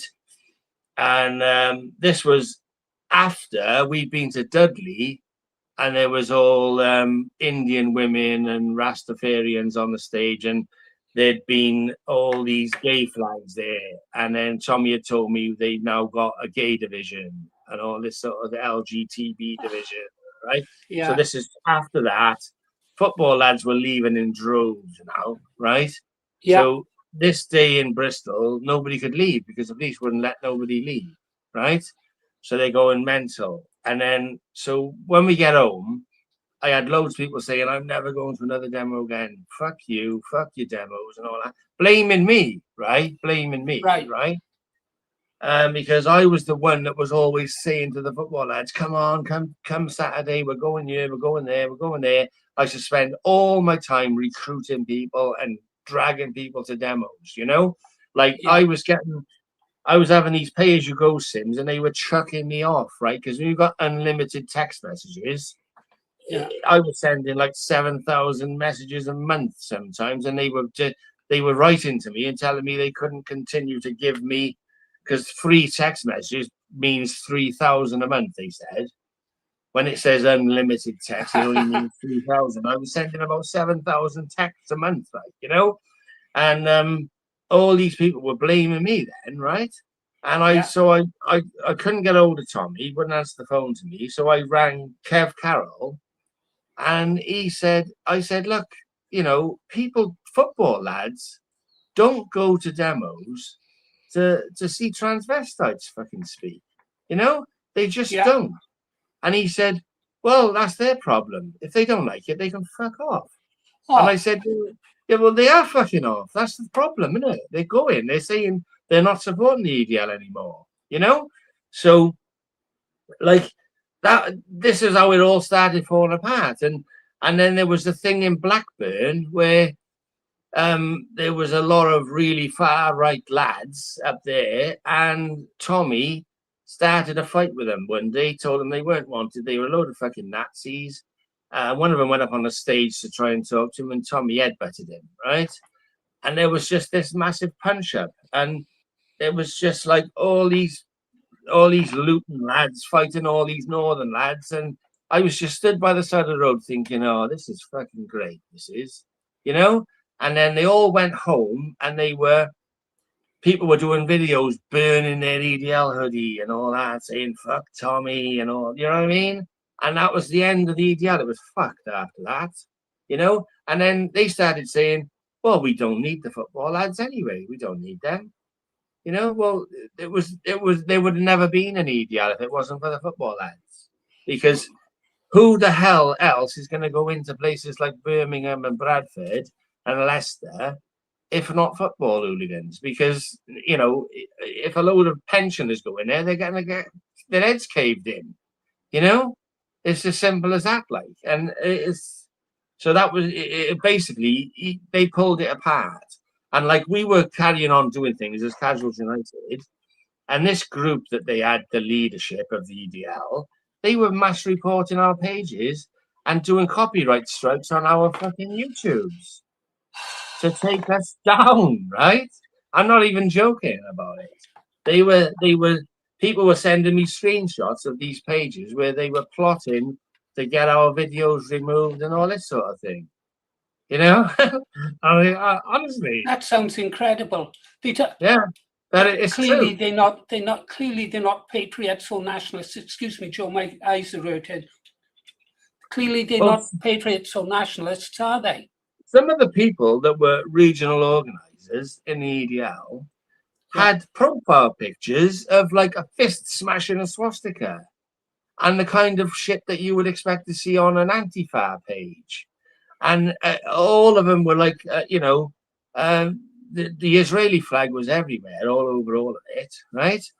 And there was this kid, and he rang me and said, "Oh, I'm in Reading." He said, "I'm on a disciplinary on Saturday, and can you make a statement for me to support me?" And I said, "What do you mean you're on disciplinary?" "Oh, I'm on an EDL disciplinary because I've been racist on Facebook." And they were putting people on disciplinaries and then banning them from the EDL. Like, I'm not even joking, you know? It was like as if it was the Tory party. And that's what they were doing, driving people away, you know, for saying their racist things on Facebook. Unbelievable, you know? It is unbelievable. It is unbelievable. It's thinking about this. Is there any way back for the EDL? Could a new EDL be formed? Or is it something whose day has come and gone? His day has come and gone, right? It was most of the people with the brains were driven out, right, by the leadership. And if you notice, Tommy never has anybody intelligent around him. He only has idiots around him, right? If he feels that somebody is more intelligent than him, he'll get rid of him, right? Quickly then, Joe, how intelligent is Tommy? Would you Not say? Very. I don't think he's very intelligent, no. He's charismatic, right? He's the kind of guy that can go into a pub full of football hooligans and they'll love him. You know what I mean? Yeah. But he's not very clever. He's being controlled and he's being used as a puppet, basically, like, you know. But like I say, that, you know, all the football lads all around the country, it was people who were known as the top lads from every firm, right? And they were all involved in the early days. And one by one, they were all told, you can't run your area. These people are going to run it now. And it was people with no experience at all. You know, football lads were used to getting hundreds, if not thousands of people in and out of cities, you know, avoiding the police, avoiding trouble, you know, like they logistically, they were used to booking coaches and arranging travel for lots of people, right? They were ideal for this thing, right? And they were all being basically sidelined if they had their own ideas and they wanted to do stuff, like, you know. And like the EDL, when it started, there was a game plan. We were going to force councils to do things, right? Like when there was councils saying they were going to ban Christmas, right? Yes. Like we were writing to the councils and saying, if you think that you can ban the word Christmas this year, we're going to descend on your town every Saturday. We'll close down your city centre and we'll keep coming back until you change it. And they would shit themselves and they would comply. They would quietly drop the stupid plans they had, right? And we could have been holding them to ransom. You know what I mean? Because nobody wanted 10,000 football hooligans landing on their town because you've got road closures, nothing can move, right? So that was the thing. But the way that it was being run was to driving away all the people who had good ideas and running it down. Because every time, if say you was like, can I come in? Can I come in? It sounds to me very much like you had these natural organisers who were getting events like the ones you just said they're organised, and then they decided to replace them with people who would do jack shit. Yeah, exactly. That was it. Deliberately to destroy the movement from within. Do you think? Yeah, that's exactly what happened. It was pulled apart from the inside, right? And I'm not saying it was just Tommy, because there was a lot of them, right? And a lot of them are still involved now. A lot of them are still behind the scenes with the same people. I've seen names. I won't say the names, but they're still the same people, right? But the thing is if you would say the person who was recognized as you know, one of the top lads of, say, Newcastle, right? And you're very popular, right? And you're organizing all the lads and every set. Because when we did the Leicester demo, right, there was like 12 coaches from the Northeast. Just from the Northeast, 12 coaches, full, right? So say you're the main lad there and you get told, oh, you're not going to be the organizer now because we've replaced you with this method, right? So you get the hump then and say, right, well, fuck you then, I'm off. So it's not just you going, it's all your followers, isn't it? So you're taking those 12 coaches full of lads with you. You know what I mean? And they're all saying, fuck Tommy, and then they're burning their EDL hoodies, right? That's how easy it was to pull it all to pieces, like, you know?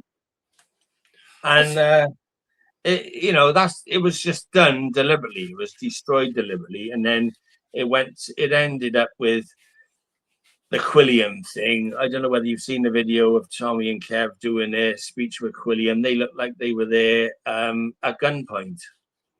Yes, you know, they looked like somebody had a gun in their back. They really Tommy didn't had want his to tongue out. they really didn't want to be there. They didn't want to be there at all. And they were under duress. You could see that, absolutely. And they were saying that, oh, we've beheaded the EDL and that's the end of it now. And that was it. And Tommy was finito then for a while, but he keeps having a comeback. He keeps getting a comeback. But the thing is, he's got the support because we can't have big accounts on the internet. We get booted off or restricted. Oh. He's got nearly 2 million followers, like, you know. But out of that 2 million followers, it's going to be a lot of them are going to be enemies of Tommy Robinson and news journalists. But substantial, I agree. But okay, but we saw that the figures at Unite the Kingdom rally this year were down. So I got to ask this because I don't want to spend all our time with Tommy. Joe, there's more about you I want to learn. But did you ever come in contact with these people like Paul Thorpe, Richard Inman at all in the early days? Were they ever about? Oh God, yeah. I've never met Paul Thorpe, right? Like what we did was like I fell out with Tommy a long time ago, right? And we carried on going to demos, right? If there was any demos, we'd go anyway, but a load of us. But not to support Tommy, just to go to the demo because, and there was loads of other groups calling demos. We've gone to loads of his demos and he's been there, he's seen us and he's never said anything to us, like, But then he'd say, oh, Nazis are not wanted, you're Nazis and all that sort of shit, right? But Inman, when the DFLA started, right, this was like... after there was a series of bomb attacks, like the Manchester Arena and everything, all these football lads got together in this big group. And there was like, my mate put me in the group, and there was like 50,000 people in this Facebook group. Yeah. I know a Facebook group don't mean shit because you can get millions of people in a Facebook group and then nobody will turn up on your demo, But like, so there's 50,000 people there and they were calling a demo, right? So we went to the demo and it was massive and it was all the footballers. But this is what happens, right? Is the lefties get involved at an early stage, right? They do this with all the hotel protests as well. Lefties will set up a Facebook page and they'll control what happens. They can see this thing is going to happen, right? There's just been a load of terror attacks. Football lads are getting organised and they're on about starting groups and all that. So they'll start one and they'll control it, right? And of all the people, of all the football firms in this country that could have ended up in charge of the DFLA, right? What one do you think it was? Go on. Tottenham. Tottenham. And you know what I mean when I say that. I do. Right? Of course I do. Right?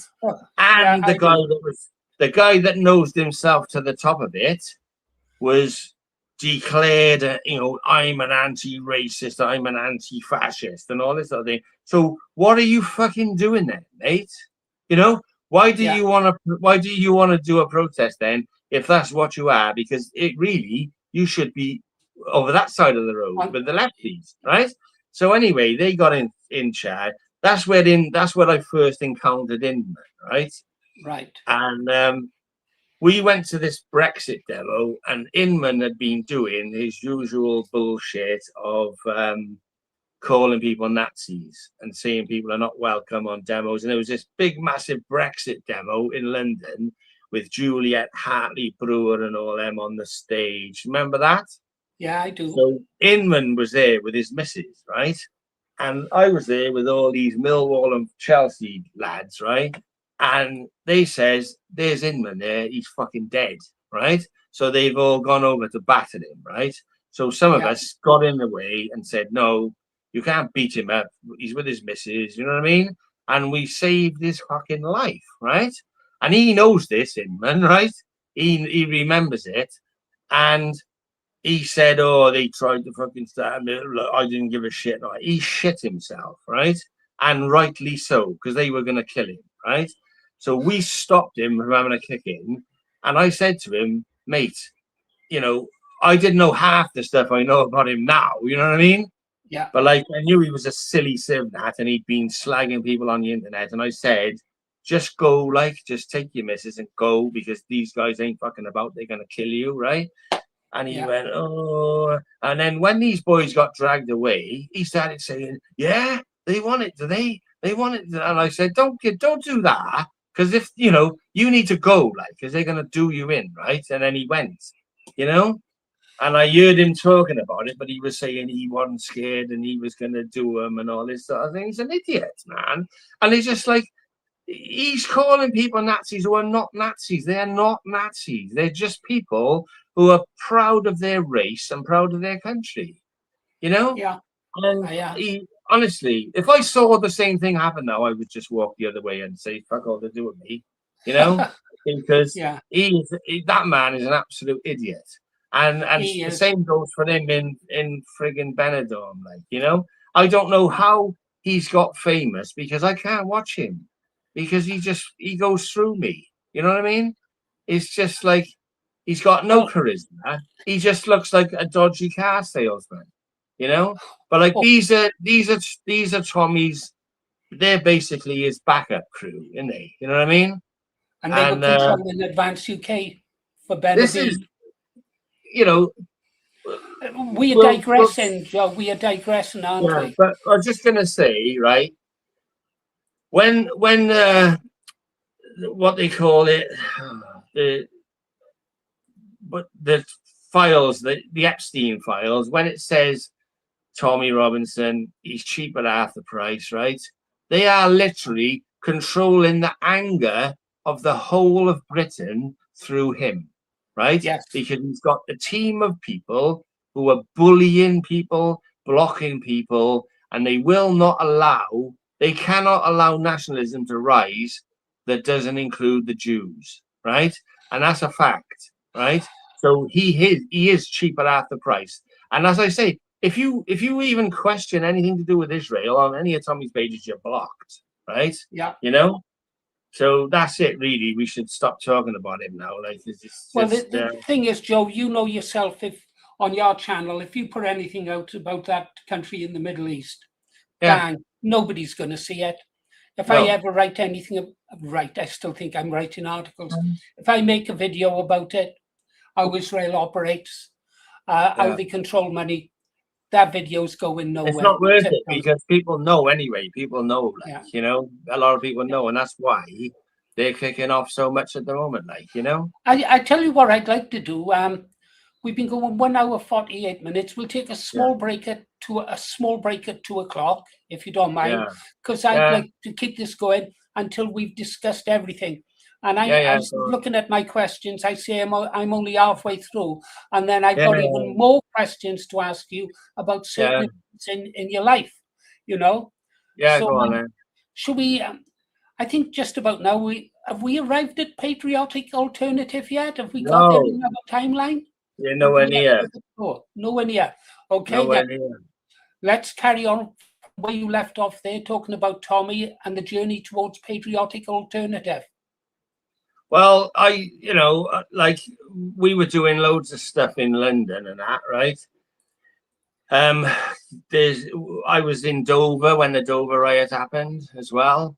That was like the Southeast Alliance organised it, and the National Front. Like, I'd only just come out of prison then as well, like, you know. I tell you about when I got locked up, like. First of all, tell us why you got locked up. You know, we have to have the full story. Why did you get locked up, and what happened once you were locked up? We got to have it, Joe. Yeah, I pushed this lefty woman down the stairs, like, right, but her name was Lola, right, and she was well known. She'd attacked loads of people on demos, right. Up in Rotherham, she jumped over the fence and punched this girl in the face and bragged about it online and everything. And then she'd attacked some other guy and that. And she'd attacked these fellas and then said they were a bunch of pussies because they hadn't hit her back, like, you know. But if they had hit her back, they would have been bullies for hitting a woman. You know what I mean? So we went to London and there's this big demo going on. And, you know, Westminster, you've got the tunnel that goes underneath towards Parliament Square. Do you know where I am now? Yes, I do. So we were there and someone said, oh, there's a load of Antifa in the subway, right? So we goes down the steps and there's all these lefties and they all wear the black face gear and that, don't they, right? And they're all going... Yeah. Go on, Joe. Carry on. Your dog, is it? Right? No, it's my granddaughter. All right. Yeah, so all these lefties are all shouting and screaming, and we're just stood at the top of the steps like this with our hands folded, right? You with me? Yeah, I'm listening, Joe. Seriously. Yeah. Yeah, carry on. It's just people walking past. Yeah. None of these lefties had the bottle to do anything, except the girl who come running up the steps with a stick, swinging a stick at me. So my mate grabbed the stick off her and I pushed her down the steps, like, right? I didn't hit her, I just went, fuck off. I pushed her and she did a back somersault down the steps and smashed her face in, right? And then as I turned to run away, two coppers grabbed me. And like, I figured, that's all right, because it's self-defense, isn't it? Right? Yeah. She's just attacked us with a stick, right? So I get dragged up the stairs, all Antifa around us, trying to attack me, and her boyfriend, this Muslim, he's trying to punch me and everything.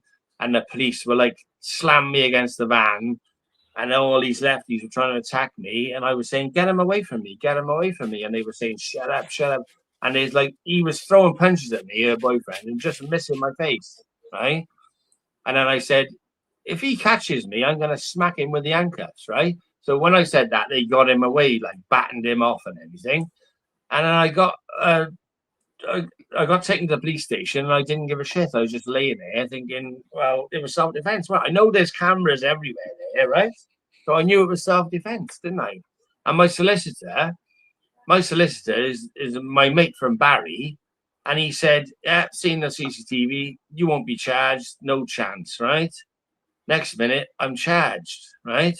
Then I'm going to trial, and my jury were like half foreigners and half lefties. And she went into court and said she knew we were fascists at the top of the steps because some of us were wearing Burberry, right? That's how you tell that someone's a fascist. And so she told them that she decided to attack us. And they said, well, you know, why did you attack them? And she said, because they're fascists and they're not entitled to breathe the same air as me. And I was sat there thinking, carry on, love, because you're just telling these now that you've attacked me, like, you know what I mean? And then they made a big play of the fact that I took one step forward when I pushed her, and they slowed down the video. I took a small step forward. And because of that, it wasn't self-defense, and I got locked up for 6 months. And because I got locked up in London, I've gone to Wandsworth Prison, and I was the only white man on the wing, like, right? So for about 2 weeks, I was the only white man there, and they were all, every time they opened the cells to let you out, to use the phone and everything like that, right? There's just fights because they're all of them are gangs that they've all got gang rivalries from outside. So as soon as they're allowed out into, you know, the same space, they just start fighting and slashing each other with razor blades and stuff, right? And then after about 2 weeks, they came in and dragged me off to a wing which was full of foreign offenders. And they said they'd realised who I was. And over there, although there's Muslims and that there, they're all foreign Muslims because there's all like drug smugglers and all that sort of thing in there. So they figured there'd be less chance of any trouble over there because nobody would know who I was, like, you know. But Yeah. out of the 6 months, I had to do 3 months, and I had about 3 showers the whole time I was there because I had this tattoo on my leg which said infidel, right? And so I couldn't have a shower because when they open the cells, if you run down there quickly, sometimes you can have a quick shower before anyone gets there, right? But a lot of the time it's just full of Somalis, full of Arabs, you know what I mean? If they see the word infidel on your leg, then you're in trouble, you know what I mean? And it was just me, like, if I got locked up and I went to Cardiff prison or Bridgend Park prison, I would know a lot of people in there, like, you know what I mean? Yeah. But I didn't know anyone in there, and it was horrific. So for 3 months, I couldn't even have a shower. I had like a bird bath sink in my cell, and I had to wash in that. You know? Not pleasant, Joe, not pleasant. No, and that's, well, because, and I never went out to exercise either because on the exercise yard, it was just gangs. You got your black gang, Somali gang, Arab gang, Albanian gang, you know what I mean? And they all just stood looking at each other like this. And you're walking around, obviously, on your own, like, you know what I mean? And there's no screws in the yard at all, right? They don't stand out there. They just watch on the CCTV because, obviously, if they stand out there, they could be sucker punched, right? So Yeah. they don't stand out there. They just watch on camera. And if there's any trouble, they leave. They let them beat the shit out of each other till they're tired, and then they all come running out with the dogs, you know? Just a quick question.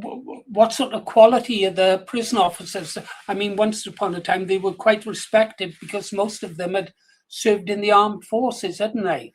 I don't know what they were like. What, sorry? They were all foreigners. All foreigners. Even the SO on the wing is like the senior officer. He was black, right? And not a black person that's grown up in this country. An actual foreigner, you know what I mean? And all the senior officers, the whole time I was in there, I saw 3 or 4 white British prison officers. The majority of them are Africans or Arabs. Even the one, they put me in a cell with this little Indian guy, right? And he was a visa overstayer, right? And he's in prison, and they've sent somebody up from immigration to see him, right? And the guy that came up is a Somalian, right? And he says to him, right, well, if you want to go home, we can arrange that. We can send you home. And there's signs all over the prison saying they'll get £3,000 if they voluntarily go home, right? Yeah. And so they can contact the office and say, I want to go home, and they'll get £3,000 and a flight, right? And they offered it to him, and he said, no, I don't want to go home. I go back to my uncle's house. I'm going to stay here. And the guy from immigration said, well, if you change your mind, here's my card, and give him a card, right? So he's in prison. He's overstayed a visa, and he's still not going to be deported unless he agrees to it. You know what I mean? And then if he does agree to it, he's getting £3,000 as well. You know what I mean? Like, and this is what, you know, and every Thursday they used to deport about 30 people from the prison, but they only deport Europeans, and they only deport them if they're wanted, right? So Polish, Russians, Lithuanians, all them sort of people, Albanians, if they're wanted back home, they'll deport them, right? Yeah. And that's because their government is paying for them to be deported, right? Because they want to get them in court for whatever shit it is they've done over there. Do you know what I mean? Yeah. And that was the only people they're deporting, not anyone from Africa or any of those countries, everyone that was being deported were always Europeans.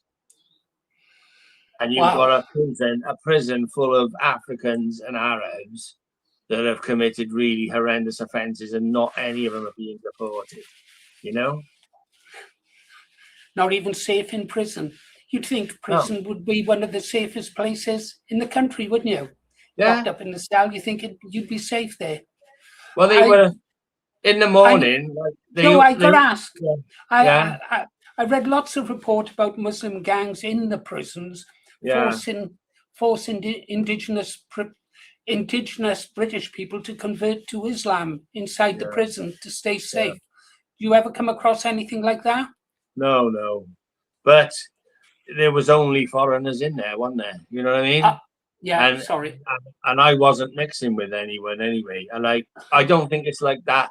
I know it's like that in Belmarsh, but that's because it's mostly Muslim prisoners in there, right? Yeah. So if you went in there as a white person and you were mixing with them, but I wasn't mixing with anyone. Like in the morning, they open the cell up and they say, you got like exercise or work or whatever. I just used to kick the door shut, you know? And I basically just stayed in my cell for 3 months, like, because I didn't want to get my throat cut. That sounds horrific. That really does sound horrific. Oh yeah. But like on a Friday, they do Friday prayers, and like I used to look through the iHatch thing, and they'd all be walking along and going to Friday prayers, and loads of them, all the Albanians were going to it. So, was that just to get out of the cell for an hour or what? I don't know, but like someone said a lot of Albanians are Muslims, like, you know? So well, yes, they are. You really don't know who's a Muslim and who's not, like, but I mean, it's not just the Muslims that might attack you in there, like, you know what I mean? It was horrific in there. And I used to watch the local London news on the TV, and they'd say this gang have just been done for this horrific murder. And then you'd see them walking around, you know what I mean? And they were walking around as if they were like pop stars, you know? They've just been jailed for like 25 years, and they're not upset about it. They're walking around like they're gangsters, you know? It was absolutely horrific. And the thing is, see, if you go to London on these demos, right, like Tommy's demo, if it kicks off and you get arrested, and if you get jailed in London, you're going to fucking jail in London. And I'm telling you now, Ronnie Barker's not in there, right? No. There's no Cockneys in there. The only Cockneys I saw the whole time I was in there was the old men who robbed the Hatton Garden thing, right? Oh, yeah. They came in, and I saw them walking around the yard, but I didn't get to speak to them or anything. But you think that Wandsworth prison would be full of, like, you know, London gangsters. There are no London gangsters now. They're all foreigners and blacks. Yeah. You know? This is the country we got. Like, when they say there's 10,000 foreign prisoners in our prisons, don't forget this, right? The majority of them in there will have British citizenship, even though they're not indigenous to these islands. So if you added all of them up as well, it's probably 30,000.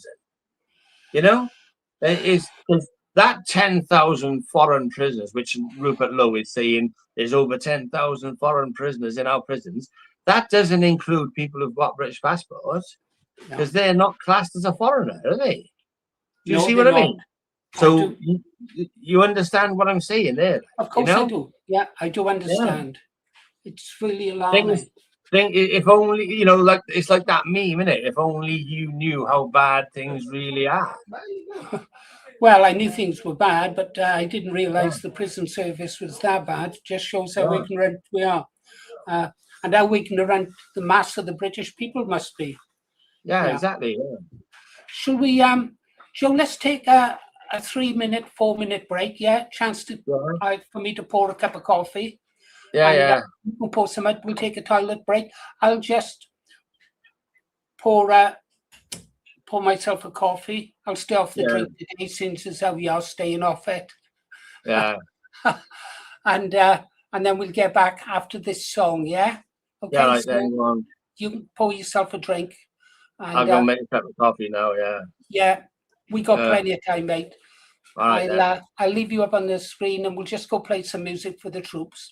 I think it's going well so far, but we've still got a lot of ground to cover, Joe. A lot of ground. How many people are watching then?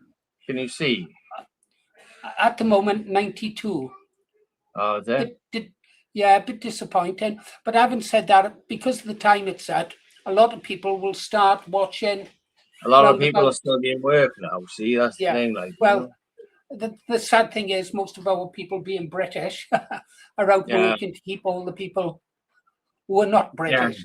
But what normally happens with a live stream like this, Joe, especially with you being on it, they'll start watching it when they come out about 6, 7, and then over a period of days they'll watch it, and then the views, will go up into the thousands.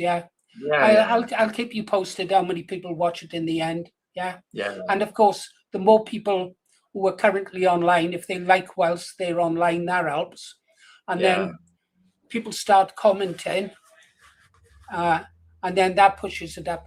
So I'm not too disappointed. I mean, even on some of the bigger channels, you know, they might only just have a couple of hundred people watching. Then you go back later, a few days, and you see that 10,000 people viewed it. It'll be interesting to see how this one performs. Anyhow, let's make the coffee. I have no idea what's been going on in the comments. I haven't had a chance to look. I hope we're having no distract you anyway. Like, you know, it's just you can't look at the comments and talk. Like, you know, it's impossible to do that, Joe, as you know. I just hope we had a bit of drama the last two, and I really don't want that happening during this. So far, we seem to have been lucky. I'm enjoying the contest. Right, you know. Yeah, I think we've got a couple of good mods in there. I've said anyone, any nonsense, just time them out and we'll sort them out later. How do you think it's going so far, Joe? You comfortable? Yeah, not bad. Yeah, it's all right, man. Okay. Well, perhaps with a quarter of the way there. I don't know. It's going to be a long haul. Go get that drink. I'll go get mine. All right, Right, I'll just switch over to something. Where are we? Yeah. And, where is it? Where is it? There we are there.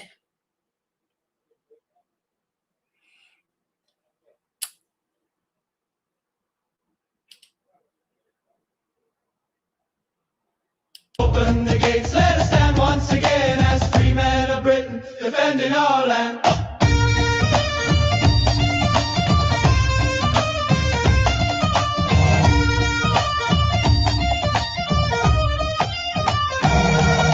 They cut off the winter fuel, left the older ones to freeze, while hotels shine bright for the boats on the breeze. Two-tier justice, two-tier rules, they protect the invaders but chain up the few. Our kids can't afford them in the towns where they grew, but the checks keep flowing to the ones passing through. No more surrender, no more shame, we're rising again in our Father's name. Free, free, I just wanna be free as the wind on the island breaks, free as the sea. Free, free, I just wanna be where the Union Jack flies proud and free. So strike up the drum, let me shoulder my flag, let the pipes play the old tune the fathers once sang. Open the gates, let us stand once again as free men of Britain, defending our land. They call us far right, they smear and they lie, but the truth's in the streets, you can see it in our eyes. We've seen the betrayal, we felt the cold hand of leaders who sold out our once proud land. So raise up the banner, shout out the call, for Britain undivided, we'll never fall. Free, free, I just wanna be free as the wind on the snow-dome peaks, free as the sea. Free, free, I just wanna be out where the Union Jack flies proud and free. So strike up the drum, let me shoulder my flag, let the pipes play the old tunes our fathers once sang. Open the gates, let us stand once again as free men of Britain, defending our land. Free, free, I just wanna be free as the wind on the Yorkshire moors, free as the sea. Free, free, I just wanna be out where the Union Jack flies proud and free. So strike up the drum, shoulder the load for the land of our fathers. Down the long road, no surrender, no chains, no more lies. We're the free men men of Britain under our skies.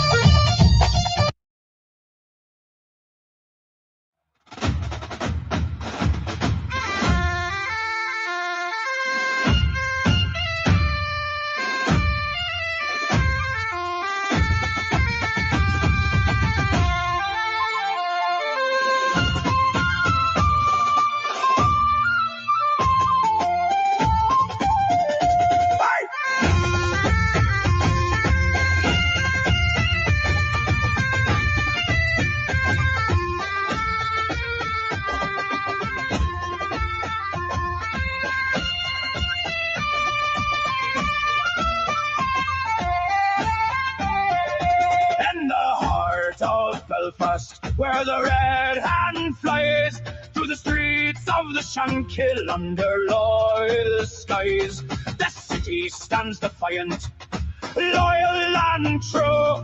The city of my heart, I bleed red, white and blue.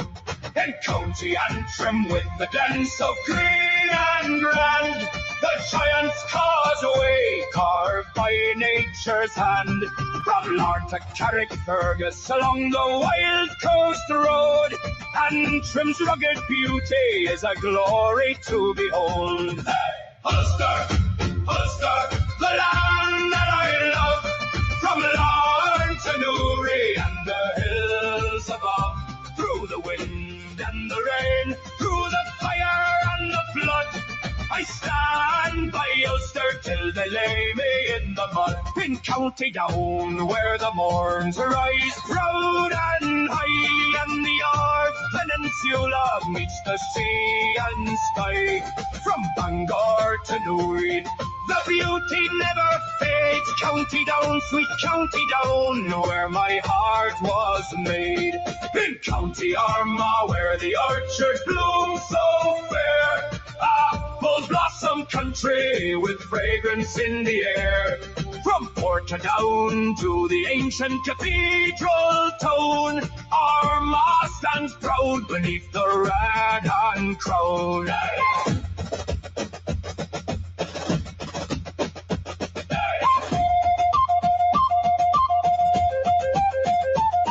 In County Londonderry, with the foyle flowing wide, the ancient walls of Derry standing tall with pride.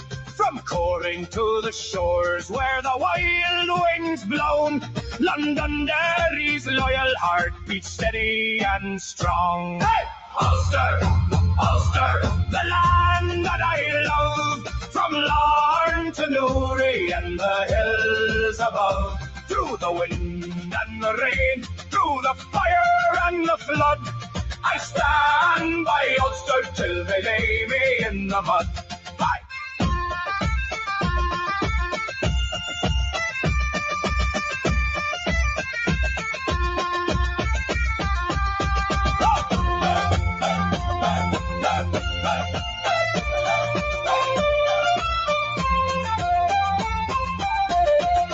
In County Fermanagh, with lakes so calm and wide, and Enniskillen stands proudly by the waterside. The river Erne flows gentle through this peaceful scene. Fermanagh's tranquil beauty feels like heaven to me. In County Tyrone, where the Spurns roll and rise, heather-covered mountains reach up to the skies. From Omagh to Strabane, the heartland strong and bold, Tyrone's loyal spirit can never be sold. No matter how far I wander, no matter where I roam, Ulster always calls me, this is my home.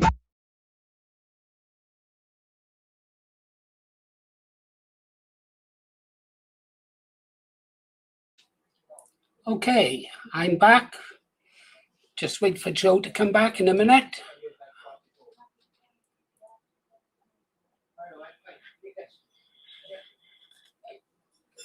Right, let's have a quick look at the comments. Okay. You see the one now? Right, I'll see you later. Okay, move. Ta-da. Too soon. Ta-da, Lewis. Right in it, please. One, move. Good girl.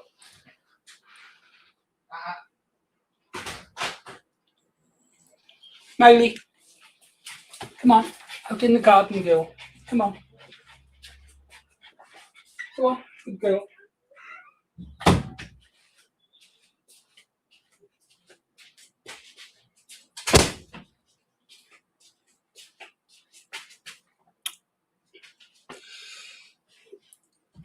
Okay. I'm back now, but I'll leave the thing on a minute because I've had to plug my phone in, like, you know. Okay, not a problem. Yeah. Not a problem. I was still, yeah. Arrests. You were in prison. Arrests. How Yeah, many yeah. times have you been arrested, Joe? Well, I think I've been arrested 3 times for things I've said on the internet. Once for pushing that thing down the stairs, That and left I got arrested not so long ago because somebody decided to go and do. I won't say too much about it. They did some criminal damage, and they left a flag there, right? It was a Celtic cross flag, and they left it there, and it had my blood on it, right? And because I work on building sites, I've got cuts on my hands all the time, right? And I've been to hundreds of demos, literally hundreds, right? And I've held flags, I've held banners. Well, this guy had done some damage and left a flag there, and they'd gone and DNA tested it, and my blood was on it. But luckily for me, it was up in North Wales, and I was nowhere near North Wales when it happened, right? But because my DNA was on the flag, that's all the opportunity they need to raid me, you know? Yeah. So like me and my girlfriend leaving for work in the morning, and I've got these big gates that you got to open, and you come out into a lane, and open the gates, come out, and this car's got like they use like people carriers, and this anti-terror police skidding across the lane and piling out of this thing and arresting me like as if I was an armed robber or something, like, you know. And they knew full well that I hadn't done it, but obviously it's an opportunity to take your laptop, take your phone and everything. But to be fair to them, they were all right to me. They weren't bastards to me. They searched my house. They took my air rifles away. They took my laptop and everything, but I had it all back. And they arrested me at like 7 in the morning, and they let me go at 2 o'clock in the afternoon, and they drove me home as well. You know, that's so first. Yeah, but like they knew it wasn't me, really. You know what I mean? Because like it's like they know where you are, right? You've got automatic number plate recognition. Your phone is like a tracking device in your pocket. They knew full well that, and this incident had happened about a year before as well, you know. Yeah. But I don't know whether the guy got done for it. I mean, all I just said was, listen, I've touched flags like that a million times, you know, and I can show you my hands now. I've got little cuts on them, like, you know what I mean? And it only needs to be microscopic, bit of blood, like, you know. So I got arrested for that. 3 times I was arrested. One was in the very early days of the EDL because I made a video and I said that Muslims shouldn't be allowed to work in airports because some of the bombers, I think it was a 7-7 bomber, one of them worked in the airport or something. And at Cardiff Central train station, they used to have police with machine guns there, right? And you'd see like young Muslim lads walking past with rucksacks, and I said, what's the fucking point of that then? If they're all walking around showing off these guns, right? And a Muslim kid can just walk in and get on a train with a rucksack. What's the point of that? And that was what I was arrested for. and I had to clarify. I had to clarify everything I'd said. I was held in custody for 3 days, right? And that time they tore my house to pieces. They even took floorboards up and everything. I'm sure they thought they were going to find a stash of fucking bombs and guns, like, you know, but they didn't find anything, because I'm not a fucking terrorist. I'm not even a criminal. Basically, all I do is legally protest, you know. Yeah. And like, my name is out there. And the problem is, because I've been inside for that assault, so that's basically a political incident. You know what I mean? Yes. I've never been done for any hate crimes or anything like that, but you know, and twice I've travelled to Ireland and I've been stopped and held for hours both times. Yeah. You know, because as soon as they ping my ID, they're like, "Whoa!" Like we were going over there to look at a job, me and my mate, and this policewoman says, "Oh, got any ID?" So I give her my driving license, and she pinged it, and she went, "Oh, I'll be back now." And then she's walked off, and I said, "Watch this now!" Like, and then it sounded like a herd of elephants. They were all running down the frigging thing, and they ripped the van to absolute pieces, like, you know. And why? Like, because I don't want my country to be demographically replaced. You know what I mean? Like, it's I just. do. I haven't. Yeah. I know I've been on that back in the day. I know I was on their files. I know I was on their files. Roger will tell you that. And I remember flying over to the Republic of Ireland.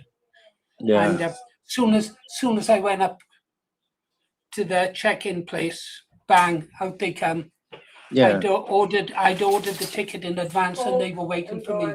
Okay, goodbye, love. Bye. Just saying goodbye to my granddaughter, love. Yes, I. Oh, lovely girl, and the dog's gone now. So they were waiting for me. Once you're on, you know, you were talking about the DNA. Resistance today against the government would be very, very difficult with all the cameras, smartphones. They want to know where you are, every single person. Well, it's the thing every is, minute of the day. It's so, you know, when you read this the Agenda 2030 thing, right? Yeah, that's all part of it. That there's surveillance. There's nobody on the planet that's not being watched. That's what they want. Yeah, you know. And like now, everyone's got the doorbell cameras. Yeah, There's, you know, like all these murders and stabbings and all that. Like, if they wanted to solve every one of them, they could. You know, Yes. It's just most of the time the will is not there. They don't care, like, you know. Well, I see. I was going to digress again and ask you another question, but I suppose really, we mentioned your arrest. Do you think we should talk now about some of the protests that you've been on, Joe? Like Penelli or Lantwit, Cardiff hotels. Yeah. Take them in now. The order happened. Shall we? Well, we done. Years ago when I was in the BNP, they were. Do you remember the Butlins camp on Barry Island? I do indeed. I stayed there. They were going to do. It was taken over by Majestics, right? And then it became really run down, and it was empty for a few years, and it was hanging. It was just a tip, right? And they were going to fill that with refugees, right? This is years ago now, and like everyone was protesting, and I was like organizing little protests and everything. And the Barry District News went uptown and asked people what they thought of it, and everybody was against it. And they scrapped the idea, you know. And then there was another one. There's a Navy base in Sully. They were going to fill that with them, right? And I went to the public meeting, and there was hundreds and hundreds of people. Because Sully is a place that's full of, it's like retirement place, you know. It's all older people in their bungalows and everything, and they weren't having it at all, like, you know. And then going forward years, they've always been determined to fill the Vale up with refugees, you know. And now even worse. But Penally was they moved the army out of Penally camp, which is in Tenby, and started filling it up with refugees. And we went down there, and I wasn't with PA then. I hadn't joined PA at the time. And I went down with Voice of Wales, like, right? Yeah. And even as lame as they are, right? Yeah. We had people saying, "You're Nazis, you are. We don't want you on this protest. You're Nazis," right?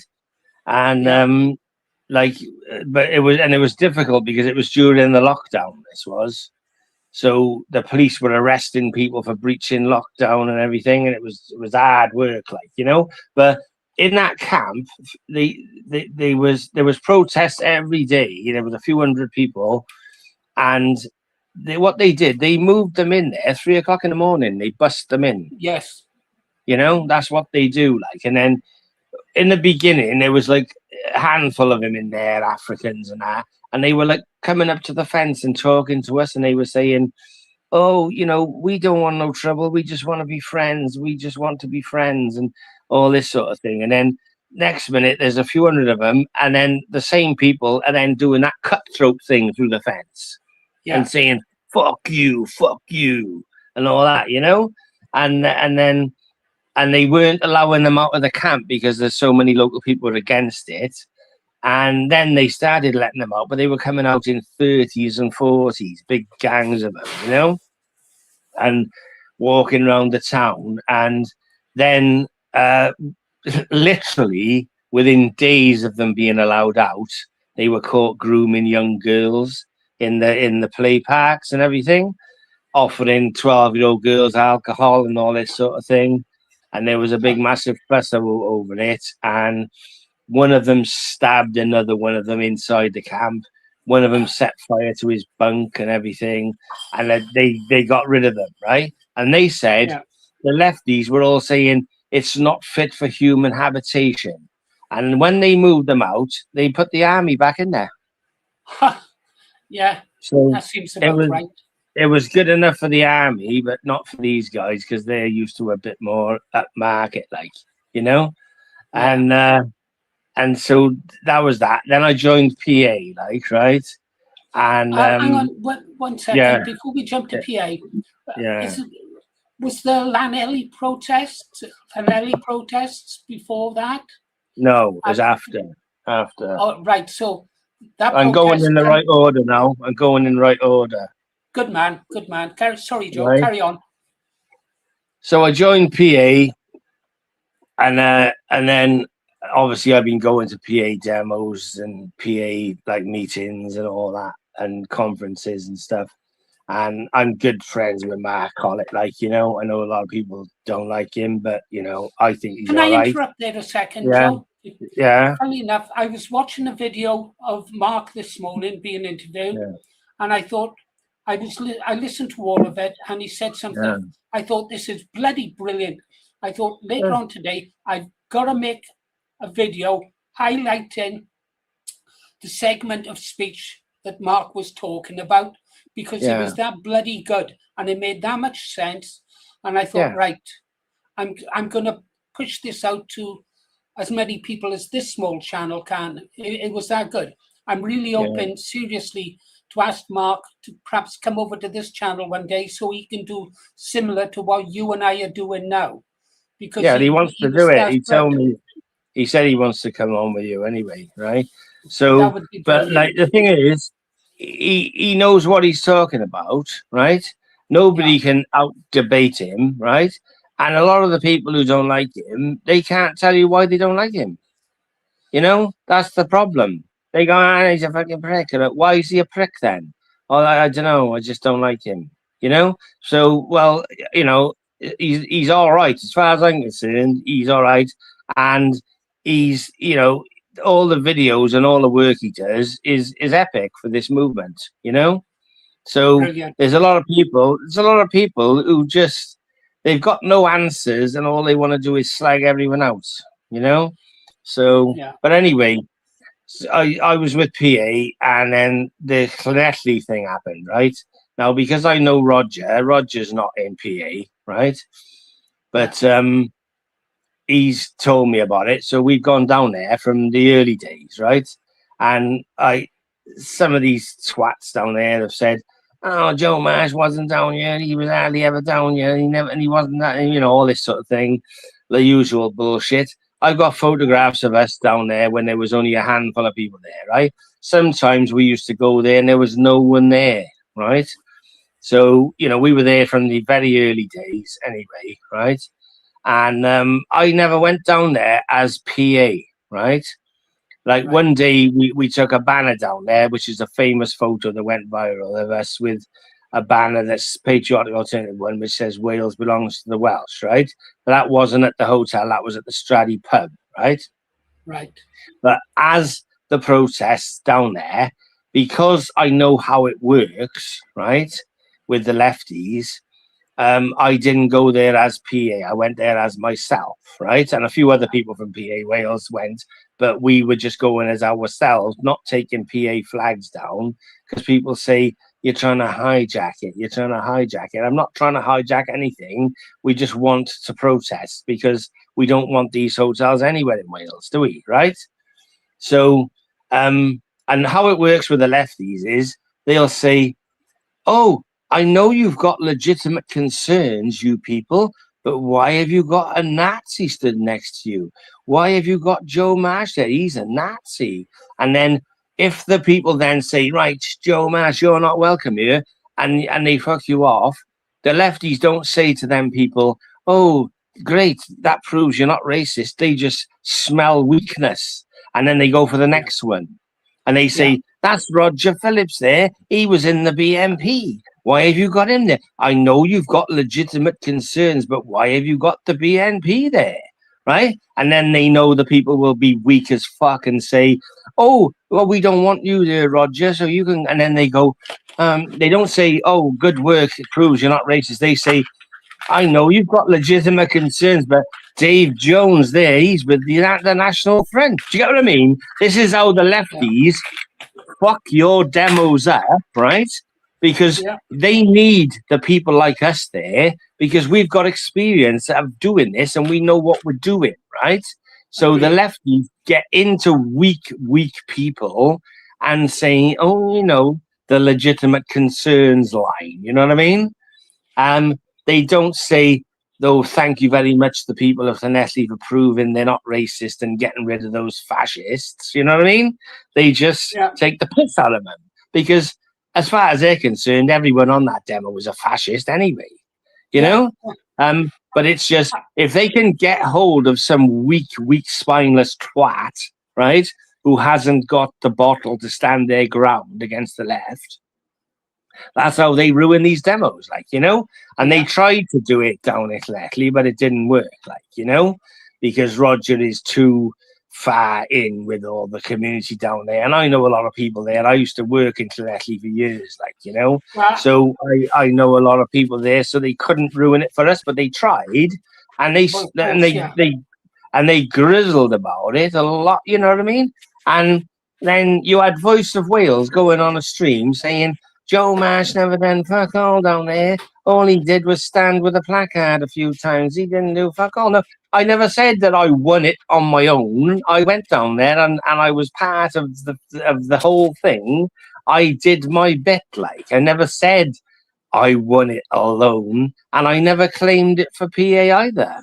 I just said we went down there and we stopped it, and I was just one of hundreds of people, but you got Civnats going, "Yeah, Joe Marsh never done fuck all." You know what I mean?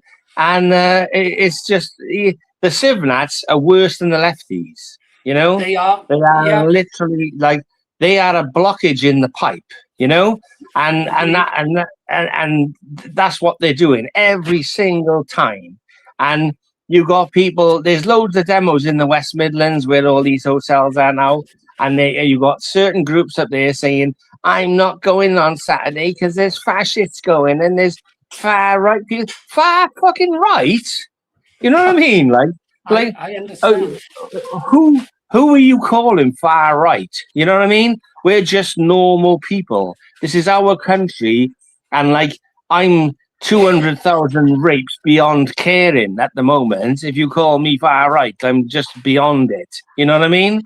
And like, yeah. No, I understand what you're saying, and I understand what you were saying about. Look, I'm still Yeah. wearing my old British National Party hat. I think I had the Yeah. suffragette, and normally on other days I wear my old BNP Wales badge. I'm proud of my time in the BNP. I'm not ashamed of it. I'm proud of my time in the National Front. I think the British National Party had some of the best activists this country, in fact, the world has ever seen. They were brave and they had values. Yeah. Well, we were right, weren't we? We were right. You know? Of course we were right. We were right when the rest of the country was wrong and wouldn't listen to us. We took the beatings and the abuse and lost our jobs and homes. But we were proven right in the end. Yeah. I'll tell you now, right, that I was really popular, right, in Barry. And like I go around all the pubs and I knew everyone, and I was really, you know, got on with most people, and I was popular, and I threw that all away to have these to publicly come out with my opinions, you know, and I did, like, and I become like a fucking outcast, like, you know, and everyone used to say, why have you got to do that? Why have you got to, you know, alienate everyone? Like, I'm right, and if you don't believe me, that's your problem, right? You know, just because I'm the only one saying these things and no one else believes me or gives a shit doesn't mean I'm wrong, right? You know, and now I swear I have had so many people say, I used to think you were a nutter, and everything you said has come true, if not 10 times worse than what you said was going to happen, you know? And so we've been vindicated, Joe. We've been vindicated for sure. I can go to my grave knowing that I at least stood for what I believed in, right? And I wasn't just a lunatic. You know what I mean? And so many people now can see it. Like, because can you imagine somebody saying what Rupert Lowe is saying now back in the 80s? Like, it's just like nobody would have given a shit, would they?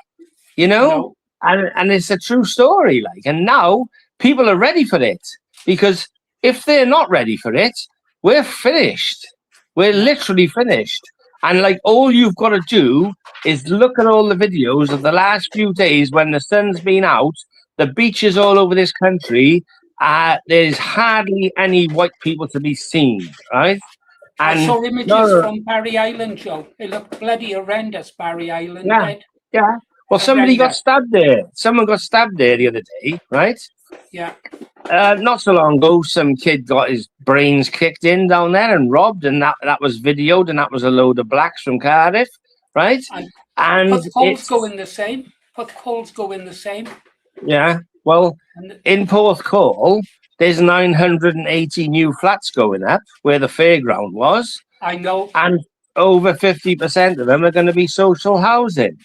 So who's going to get those? That's the end of Porthcall. And there's some protests going on there, but they're half-baked. And I don't think they'd appreciate me getting involved and trying to tell them that it'll be a load of Afghans, because they won't listen to me anyway, you know?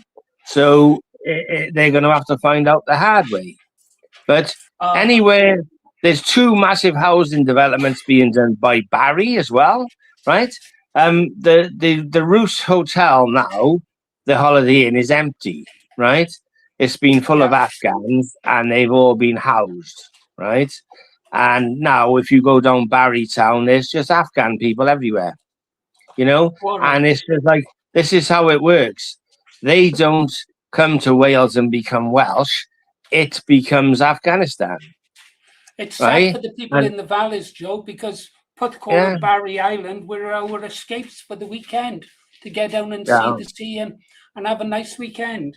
There won't be any escape soon, right? No, if we don't reverse this, right?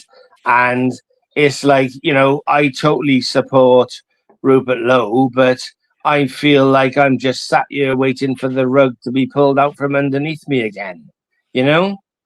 And and I hope it doesn't happen, but it just like Nigel Farage, like I can remember my mate, like I was living with my mate and he come home one day and said, oh, there's this guy, Nigel Farage, have a look at his videos. And I was like, oh yeah, man. And I was like, that's a lot more as thick as shit than I was.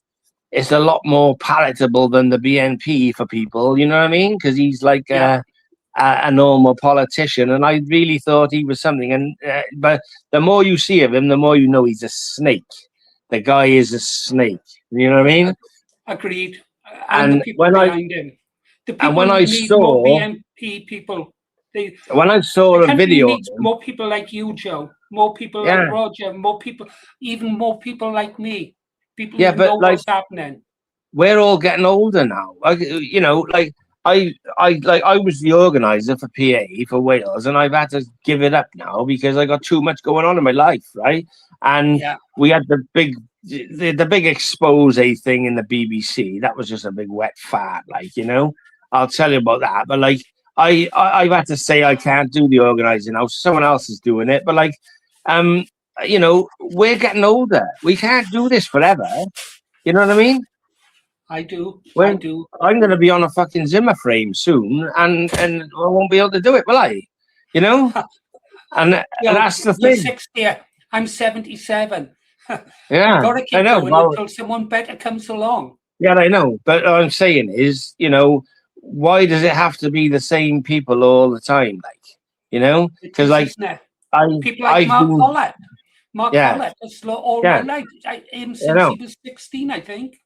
Yeah, I know. Well, he's younger than us, but like I've been doing this names all over the place. Yeah, it's about like 35, 40 years that I've been doing this now. I've had no thanks for it. Do you know what I mean? And it's just like I don't even ask anyone for money. I never ask for money. You know, when we do streams, I don't have a donate thing or anything like. You know, I literally have spent. Like I would be loaded, right? Because I earn good money doing my job, right? And I'm self-employed, and I can earn really good money, like, right? But I've only recently that I've got any money behind me because I've stopped spending it traveling all around the country. I've for years I've been going away meetings and demos and all sorts and that, like, and I got to the stage now where it's got to be funded somehow.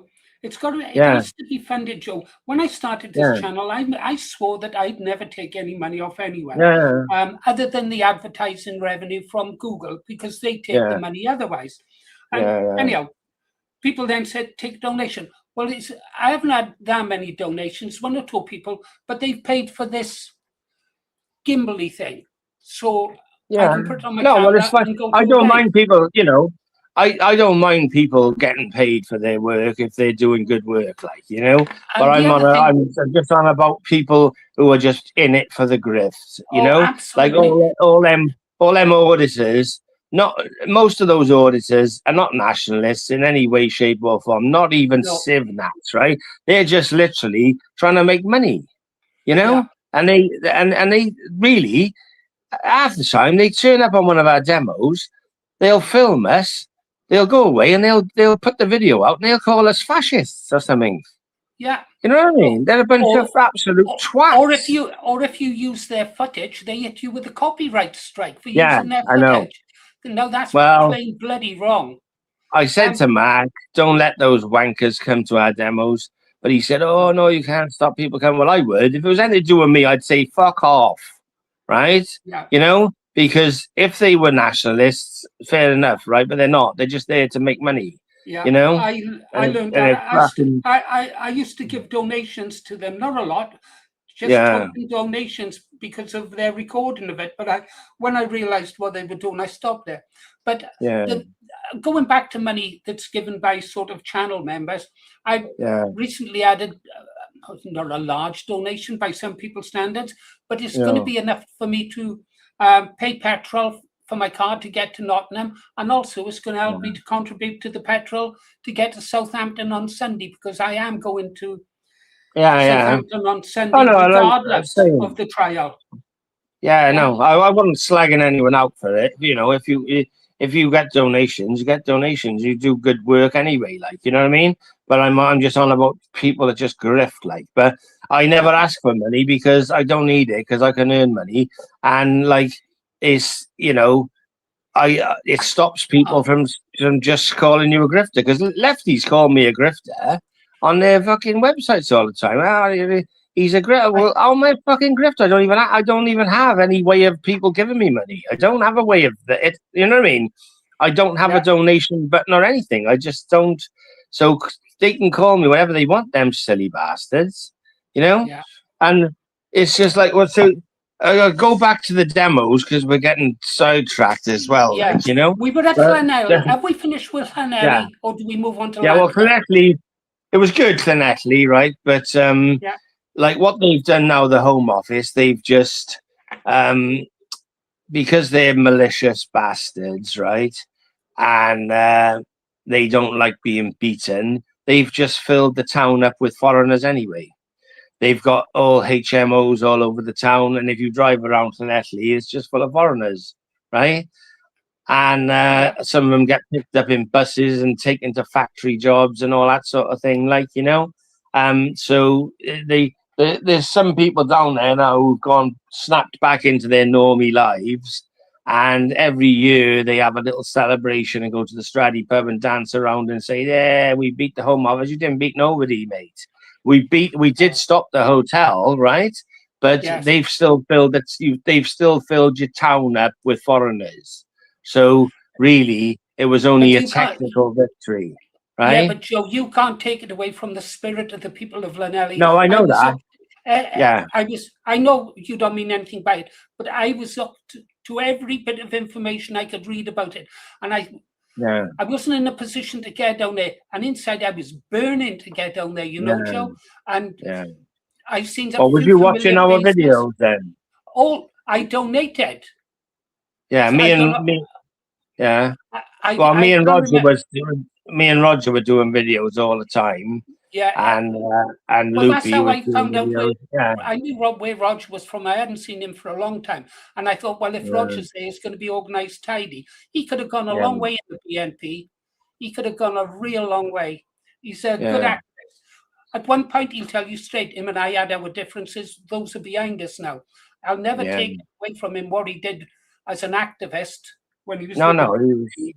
He was well, he was good down there. Like, you know, I'm just saying that the people there now, a lot of them have just gone back to normie life, like, and they don't realise that, you know, you're going to think you've won, and every day you walk downtown and there's more and more foreigners there, just replacing you, you know. But after that there was let's go to Llantwit. Llantwit, right? Was that was another one where we did it as PA, right? So because it was PA, the lefties did the thing, what they do to the locals on the Facebook groups. Oh, why are you going to a PA demo? They're Nazis, they are. Oh, it's a PA demo, it's a PA demo. You know, we had like a few hundred people on our Facebook page, and on the day there was like 3 locals with us and like 30 of us from PA, right? Yeah. And we went to this field where it was, and there was about 15 lefties there, and I was just like, look at those assholes, like, you know, and it was pathetic. And then like there's this lane, and like another 20 lefties came through the lane, then another 50, then like 150, then more and more and more, and there was about 400 of them, you know.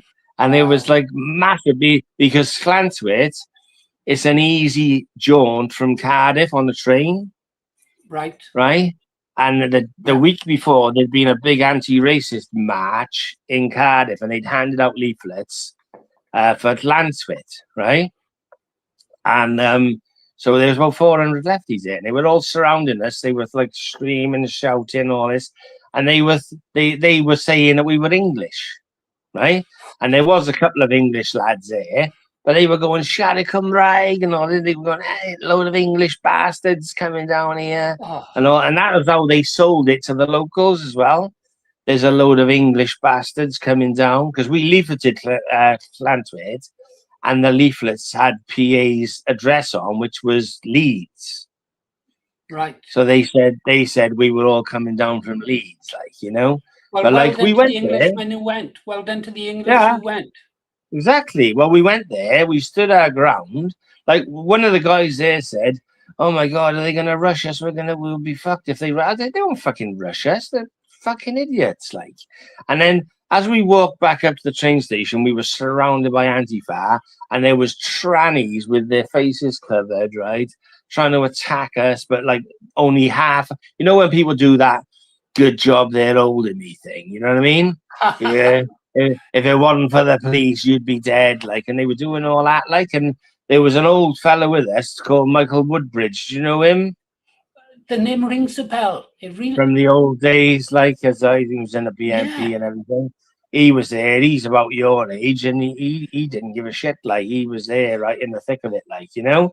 But you know, we did that, and what's happened is this, right?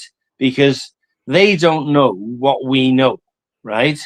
And like, I know people who work in Barry Council who've told us loads of things about this, right? They've not used that. They built this campsite, right?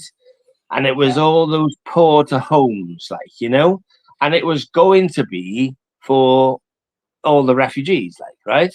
And they said, no, it's going to be for Ukrainians. And we were saying, it won't be Ukrainians. It'll be fucking boat people. I'm telling you now, right? And like, all these locals and lefties were driving past us by the train station going, Nazi scam and all that. And I was going, enjoy your Albanians, like, enjoy your Somalis, right? Because you think they're... And there was people there saying, there's going to be all these beautiful Ukrainian women. Oh, no, it wasn't going to be that at all, right? It was going to be the boat people, right? But we've been told by people in the council they've not used it for any refugees at all, right? There's been a handful of Ukrainians in there, and I know some people whose daughters have been housed in there. They've used it mainly for local people now because they're terrified of us going back there. And like, so lefties can say all they want, that what we do is pointless, and PA are a bunch of wankers, and only 30 of them turned up, but we stopped it, right? Yeah. And I don't care what anyone says. We know we stopped it because we've been told by people in the council they are too scared to put refugees in there because they know what will happen, right? Okay. And that demonstration that day, even though there was only 30 of us, right? There was 400 lefties there. Can you imagine how many police they needed there, right? That cost them a lot of money, right? The policing must have cost an absolute fortune, right? And they don't want that. That could be every Saturday, couldn't it? You know, they're going to get a bill for 200-300 grand for policing, and this is why these demos work. Like, and I don't want to be doing demos every Saturday, but I will if I have to do that to protect my people. And like, the worst part of it all is the majority of people in Llantwit, they didn't have the bottle to stand with us. You know what I mean? I understand what you're saying. Joe, they're quickly, terrified of being called racist. They're terrified of it. That name, you know, that word is going to be, you know, you either get called racist and take your country back, or you get called racist and lose your country, because you're getting called it anyway, right?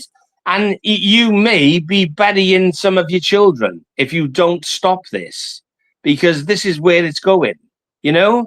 And honestly, can't understand why people are so scared of it. People say to me, "You're racist." I just say, "Fuck off." You know what I mean? Okay. Like, I'm not interested. Listen, I'm not even going to stand there and say I'm not. I don't care. Yeah. You know? I don't care. They can call me a racist. They can even call me a Nazi. It's just words. Yeah. It means jack shit to me. It means jack shit. Yeah. Racist, a made-up bloody word. Nazi, a label. None of them could define what a bloody Nazi is anyway. Joe, going back to the PA, you were the organizer. You stood down as organizer. How would you describe PA today? What sort of movement is it? Well, If you it's, could describe you know, it. well, it's a community-based group, right? And I gotta be fair, right? If you've got a problem, right, people will travel all over the country to help you and to back you up, right? And you know, for that reason alone, it's worthwhile, right? You know, Yeah. and like there's groups all over the country. People come and people go, like, you know what I mean? Yeah. Some people weren't happy that didn't want to go political, but it's a community group. We need to tribalize. We need to tribe up, you know. Yeah. Like I said, I know if I had a problem, if I rung Mark up, he would send some people down here to help me. You know what I mean? So it's good. That's why other communities are so strong and they get on in this life because they tribe up, and even if they don't like each other, they'll still help each other. It's not a registered political party; it's a movement. So anyone can join. It's a community movement, yeah. So and it's like the Woodlander group as well. Like, I was going to come to the Woodlanders later, but there's a few more things I'd like to talk about. Yeah, okay. But I just wanted to know about Patriotic Alternative. Yeah. Well, what happened with? Do you want to know about when the BBC thing? Like, yes, please. Did you watch the video of it? No, I haven't had a chance. I did say I apologize. I will watch it after this show. There's a video of me and Mark, and we picked this silly program apart, like, you know.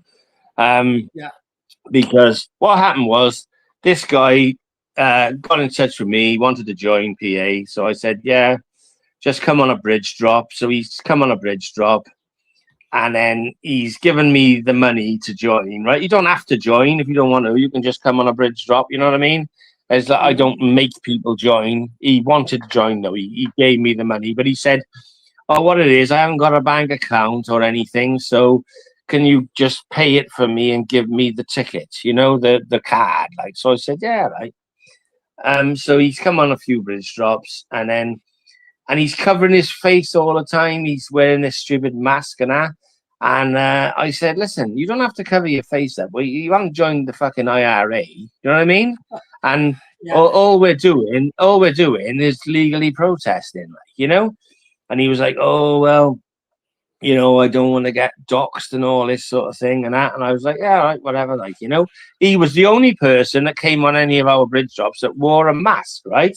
And then he called the program Unmasked. You know what I mean? Like, we're all hiding. Like, I'm not hiding in the fucking shadows, right? So anyway, he's come on a few demos. He had this story that his missus had chucked him out, and he was living on his mate Seti. When the first time my missus met him, she said he's a journalist, and I said, nah, he's not. He's and she said, no. She said, honestly, I think I've seen him somewhere. She said, I'm sure he's a journalist, and I said, nah, he's not a journalist, right? Anyway, so a lot of people like Roger thought he was an oddball, right? And I said, yeah, he is a bit of an oddball, but like, there's a lot of oddballs in this movement. You know what I mean? I said, you can't be nasty to, yeah. And he produced a passport, right, with his name on it. Now he says that's not his name, so he's got a fake passport, right? So the state have provided that for him, haven't they? Right? So anyway, he showed me, because I said you'll have to see some ID. All right, yeah, but he said, and so when we're dropping him off to his house as well, and you know, for all intents and purposes, he's all right. But like, people were saying he might be dodgy, But I said, what if he is dodgy, right? What are we doing? We're not doing anything wrong, are we? We're not breaking the fucking law. We're not robbing banks every 5 minutes, are we? We're just doing protests. So even if he is, obviously, don't tell him where you live or anything. But it doesn't matter even if he was an undercover copper. What does it matter if you're not breaking the law? You know what I mean? So anyway, he went to a conference. He's secretly filming people. He said he had no work and he was skint. So I got him some work with one of my mates doing wallpapering and that. And he's filmed him chatting shit, saying a few racist things and that. Were, at the end of the day, I said, people are angry. People are fucking angry. Come with me to a pub and I'll show you people saying racist things now, right? People are fed up of our women being raped and fucking murdered, and people being stabbed all over the place. So that, if you want to know why people are saying racist things in pubs or on building sites, that's fucking why, right? Yeah. So and Roger said some things to him about a shotgun, and he said he was winding him up, but he was recording Roger as well, right? And then at the end of it, I was in work one day, and this woman rang me and said, "Oh, hi, I'm from the BBC, and we've caught you doing this, and we've caught you doing that." I said, "You haven't caught me doing anything, have you? You know what I mean?" And then they started going round people's houses, harassing them. And I said to all the boys, if they come to your house, don't kick off, right? Because that's what they want. That's the money shot, right? You don't kick off. Just slam the door in their face, right? And don't say a word to them, right?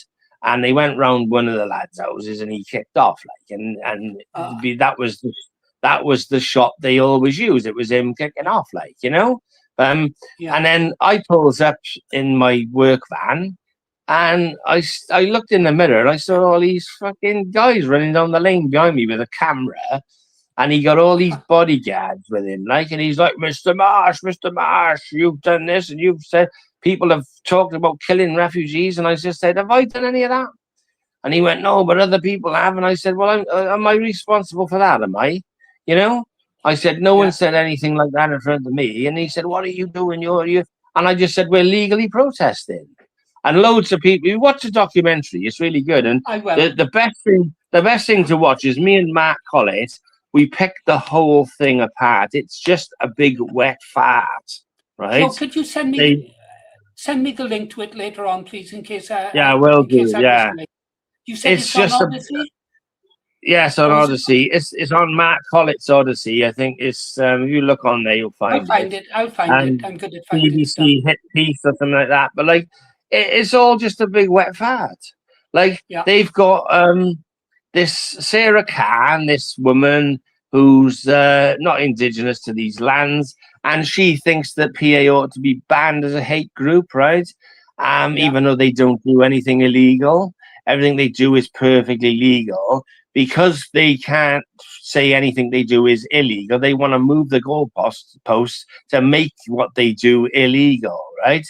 And they got all these barristers on there, and I said, he recorded me saying if it wasn't for Jamaicans and Africans, there wouldn't be any knife crime in this country. Where's the lie, right? And then I said, I also said, if that guy who done the stabbings in Southport, he's not Welsh, he's African, right?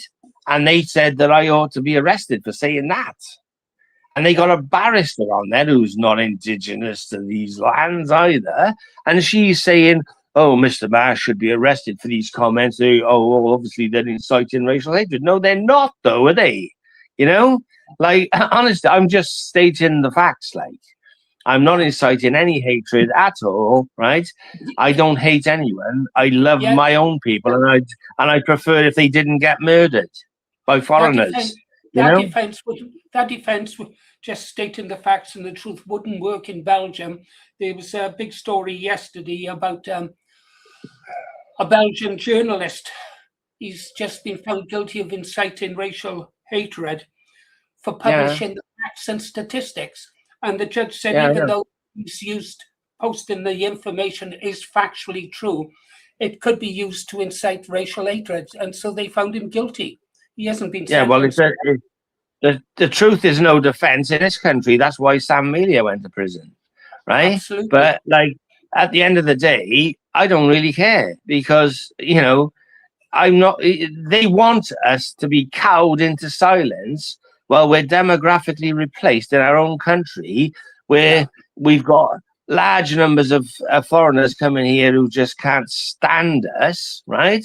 We've got other ones coming here who are just coming here as benefit tourists. And if they're going to arrest me, well, they're going to have to arrest Rupert Lowe as well, aren't they? Because I'm only saying what he's saying. right? At the end of the Yeah. day, you know, we were never asked, right? The British people were never asked if they wanted mass immigration. And like when we were young, and there was, you know, there was some foreigners here and the odd shops, and all, no one cared then. But like when you start seeing whole cities become actually foreign, and white people are not welcome there, and they need to leave there so they don't get murdered, then there's a problem, right? We And were if we never don't, asked. yeah, exactly, we were never We- asked, right? So did you ever see that film clip, Joe, about a guy called George in Bermondsey? He said, "My name is George Bermondsey," and yeah. it goes on. He says, "We were never asked." Well, it's Yeah, true. well, that's We were where never asked. it comes from.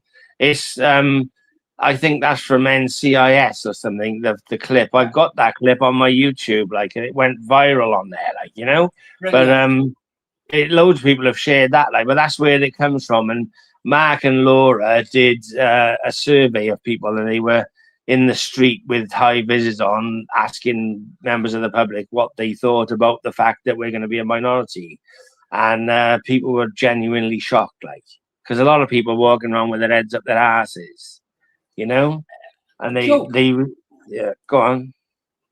We could, are we done with the Lantwick protests now, or are we going to move on to Cardiff? Yeah, I know we're done with the Lantwick one. Yeah. Let's go to Cardiff then. Is it? I'll Well, go to Cardiff. Well, you know that there's a camp down in Grangetown. No. It's the gasworks site. It's next to IKEA in Cardiff.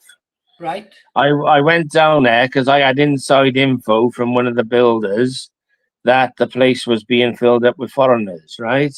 So Right. I've gone down there and done a video, and I videoed it, and they were all like, the apartments are amazing down there. They got all the gear in them, all the white goods, everything, right?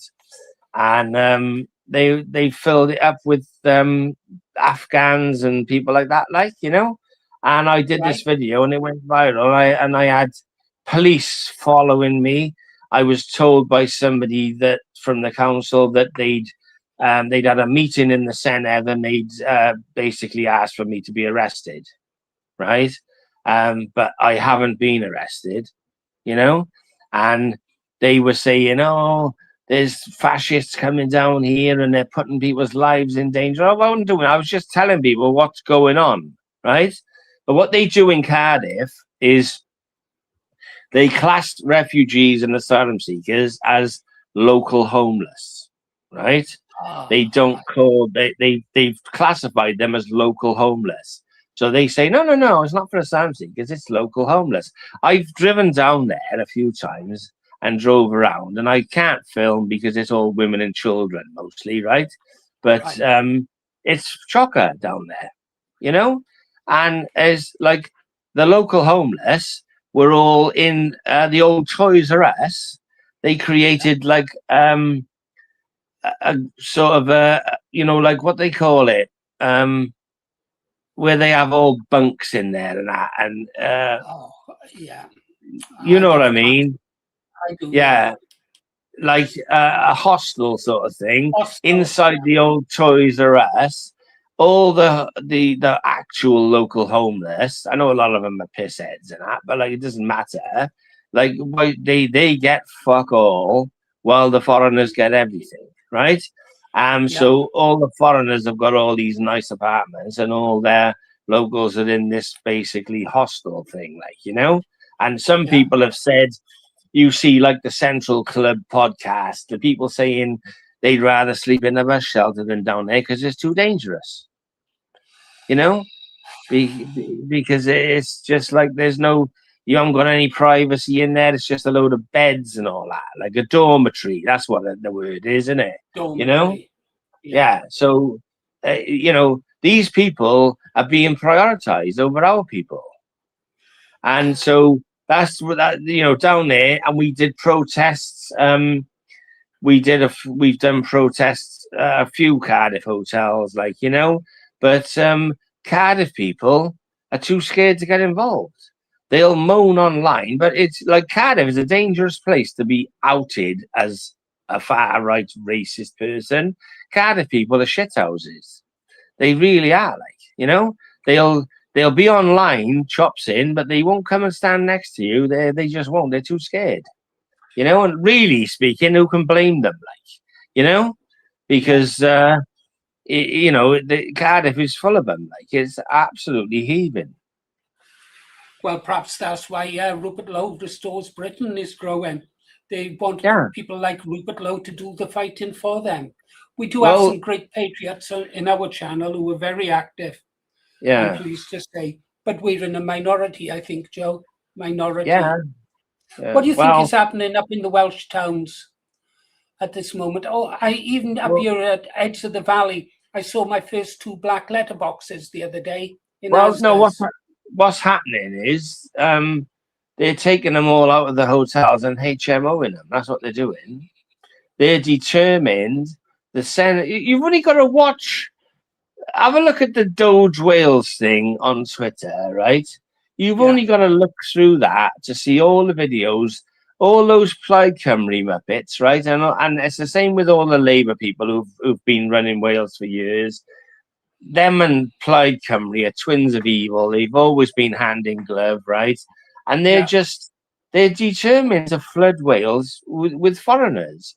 And they literally, like, this hotel at Cardiff Airport, right? It was there's a Tory MP called Andrew R.T. Davis, I think his name is. Yes. And he did freedom of information request, and Labour said that the Ministry of Defence picked that hotel and there's nothing we can do about it, right? He did a freedom of information request, and it says Jane Hutt offered the hotel to the Ministry of Defence. So Jane Hutt offered it to them, right?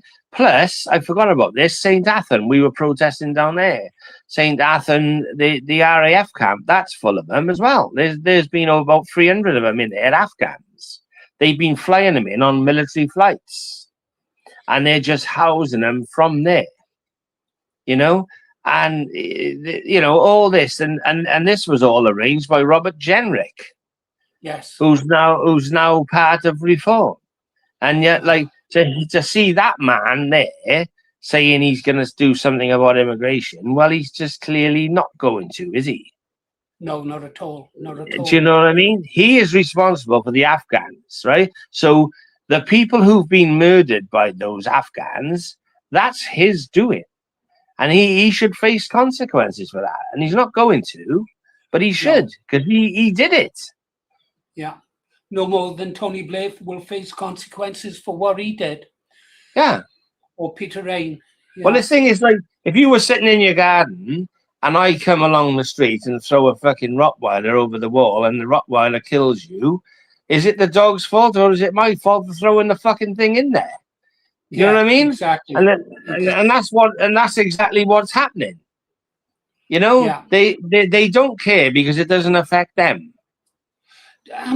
You seem to get out and about a bit, Joe. I'm going to get out and about a bit more and talk to people. Well, you know, I said, like, my mother hasn't been very well, right? And I've been working a lot lately. And me and Roger and a few others, we've been doing loads of bridge drops. We were doing loads of Reform bridge drops, you know, and we were doing, it was before Rupert started his party, right? I gave all my Reform banners away recently, and I said I feel embarrassed that I ever did that, but like at the time it was like, you know, it was the least of two or three evils, wasn't it? You know, I remember speaking to one of your people. They turned around and they said, well, there is no Restore candidate in Wales, so what we'll do this time round is we will go with Reform tactically until we get a Restore Britain candidate. Well, that's what a lot of people have said. Yeah. Well, I went and voted for Reform, right? Even though I can't stand Farage, right?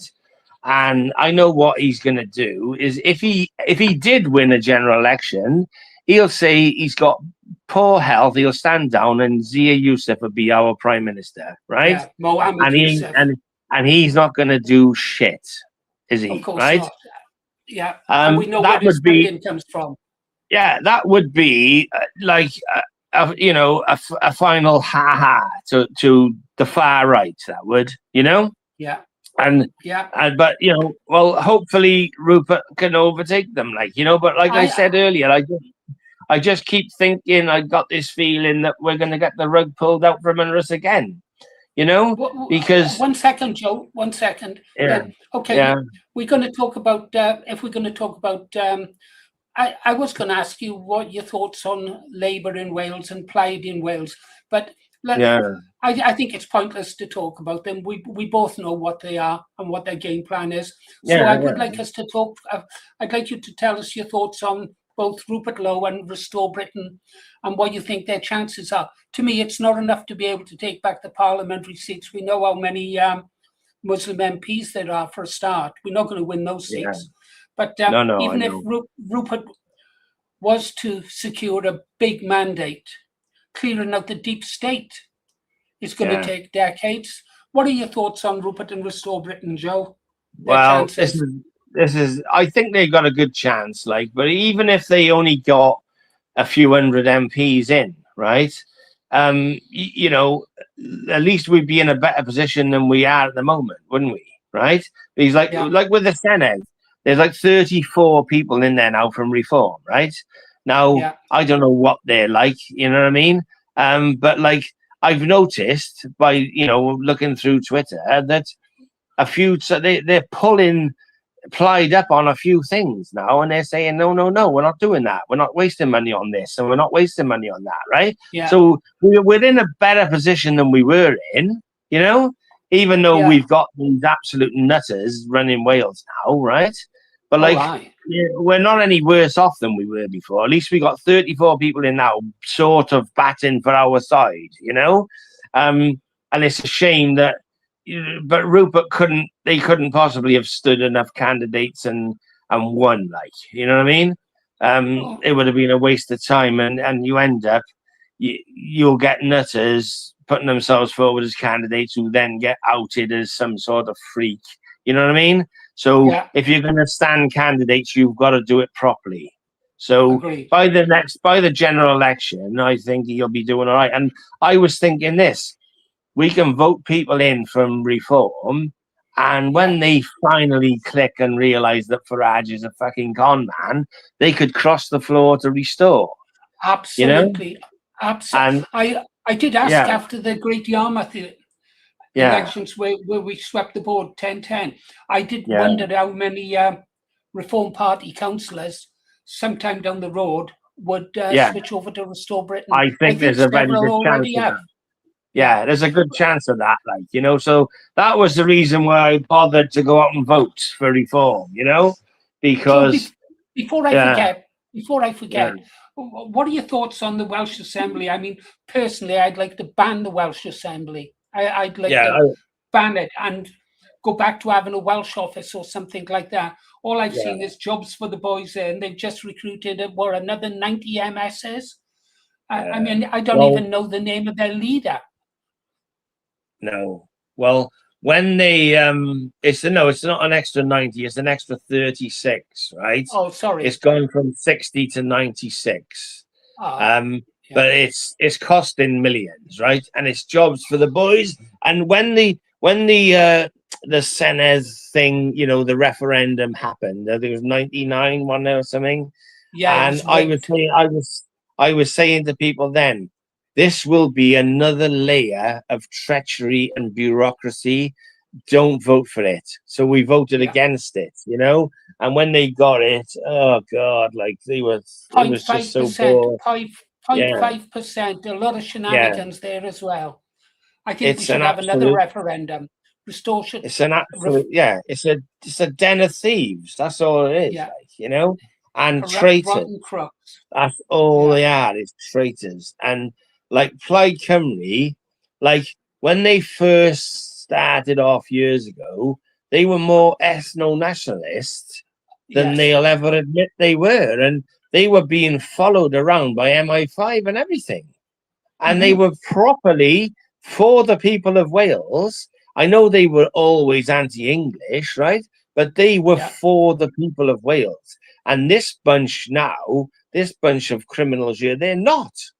They're literally, they're the pro-refugee, pro-trans, pro-climate change. Absolute. This is that team. They might as well have come directly from the World Economic Forum. You know, they couldn't give a monkeys about the Welsh people. They're as far away from the original Plaid Cymru as they could possibly be. Yeah. You know, and that's a fact. I honestly, a lot of them, they've always been communists, and they hide behind Welsh nationalism. They're not nationalists at all. Look at the state of Sinn Féin as well. Oh, yeah. Right. Absolutely. You know what I mean? Like, it's they always just were Marxists. Sinn Féin I know, but Marxists. You know, I know the people don't know that, do they? The people don't know. No, honestly, but and the Scottish National Party as well. Like, they've got an absolute cheek calling themselves nationalist in any way. Any of these people, you know, they don't even like. I seen a post the other day on this lefty page, and this guy said, "Oh, that Gwlad, right? There's another group called Gwlad. Have you heard of them?" Like, people were saying, vote for them. They're more for Wales. They only stood 6 candidates, right?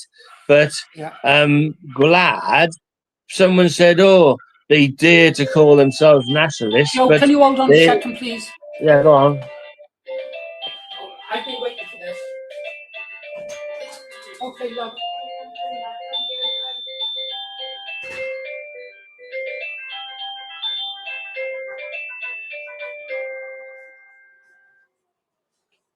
That chime should be a hate crime. It's every time it's switched off, it picks a new tune, and it's to make sure I hear it. That's it. Right. Look, I was just saying that they were. What is it? It's a power bank. Oh, for your demo. No, you're all super excited about going to the demo, are you? I'm not super excited, but I look at it as something that's got to be done, you know? I know what it's like. We've done it before. Well, I'm gonna start going back to demos like soon, but at the moment I'm a bit tied up, like, you know. But the boys you're going with are good lads, like, so they'll look after you anyway, like, you know. I'm looking forward to meeting them. I'll pull my weight. Rest assured, I pull my weight. I look forward to seeing them down there, and I hoping to see other people from around the UK there. I'm hoping to meet lots of fellow patriots. I intend to get out and about and talk to. Hopefully, I intend to really start traveling now. This will probably be my last couple of years as an activist, and I want to do it now, so I can be like you and say to my grandchildren. Well, I've never stopped. You know, I've never stopped. Like, I've had times when I haven't been attached to any groups at all, and I've still gone to protests. I went to all the big lockdown ones in London, like, you know. Me and Roger went to them, like, you know, and they were massive. They were, and you know, I've been to poll tax demos. I've been to bedroom tax demos, you know, although them kind of demos tend to be dominated by leftards. I just think, like I said about my grandfather saying to me, you need to protest, because if you don't use your voice, then you lose your voice. It's as simple as that, like, you know. And I think that protesting is a great British tradition, and it should not just be exclusively for lefties. I mean, you know, but I do worry about, if you like. Then again, if you see men like GST, he's got a small channel, Great Societal Take Back. That guy's up for anything. He's a former veteran as well. You know, he's a young man. I'd like to see more veterans, more young men become active, and young men who realize like, you know, what it's going to be about. since Southport, there's been a lot of people getting involved in stuff, you know, and like there's still ongoing. You don't hear much about them, but there's loads of protests all over this country every weekend, and you Well, know, in the weeks and everything. There's loads of okay. them. And Yeah, Joe, that's one of the reasons I've got the kit. I've been buying this, yeah, thankfully, thanks to donations. I'm using it to yeah, buy the kit so I can go to these demos that aren't being reported or recorded yeah, unfairly, and then I can yeah, publish them on our channel. So if you've got yeah, anything, places you think I should be going, I'll go. Rest assured, I'll yeah. go and I'll report on it. Well, Perhaps you we can get drag. people messaging us all the time, like, you know, PA do big demos as well with like Steve Laws's lot as well, like, you know, and other Yeah, groups. They've not done one for a little while because they went to Tommy's thing, didn't they, to hand out leaflets, like. But yeah, that was a good stroke. That was. I would have gone to that, but I couldn't, like, you know. But they went to yeah, Tommy's thing and handed out thousands of leaflets. So yeah. they're going to be doing another one in the Midlands soon. I would have thought, like, you know. So I'll probably go to the next one, like. Well, wherever you go and let me know, I'll come with you. Yeah, I will do. I'm just having a look at the list of questions. I've kind of run out of my questions now. The only thing I have left to ask you, 'cause I've probably forgotten something, is was the Woodlander group. But are we at the Woodlander group yet, or are there other No, things we no. should be Well, talking yeah, about? well, the Woodland. I can tell you about the Woodlander group. Is just I know the guy that runs it, and he's a top guy. And they've got members all over the country.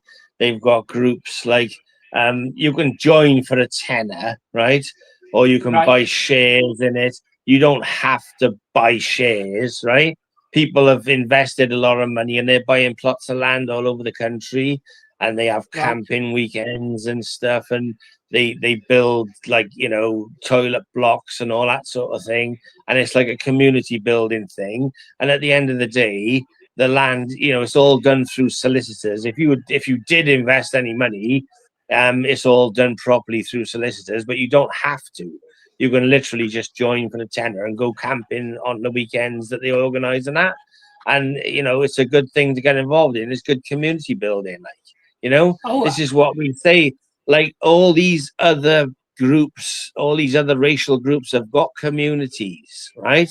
That's why yes, they're trying to destroy the pubs, because they don't want us to have anywhere that we can get together and plan things and organize things. They don't want us to have that. They want the white people to be like atomized. We're not a community, we're just individuals. We've got no yeah, one to stick up for us, you know. Like, if in like Dudley, some of the EDL lads went on the roof of this mosque, right, that was being built, and yeah, the whole community came out, yeah, and they basically said to the police, if you don't get them off that roof, we're going to riot. And the yeah, police shit themselves and dragged them off the roof and arrested them, right? But like, this is the power of community. And like, yeah, up in the Midlands, where they didn't like what was being taught to their kids, so they protested and they got it shut down. You know, other communities stick together. When you stick together, you know, then you'll get somewhere in this life.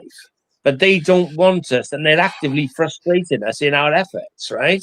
This is why yes, PA is good. This is why some of the other groups, there's like active clubs that do like the training and all that.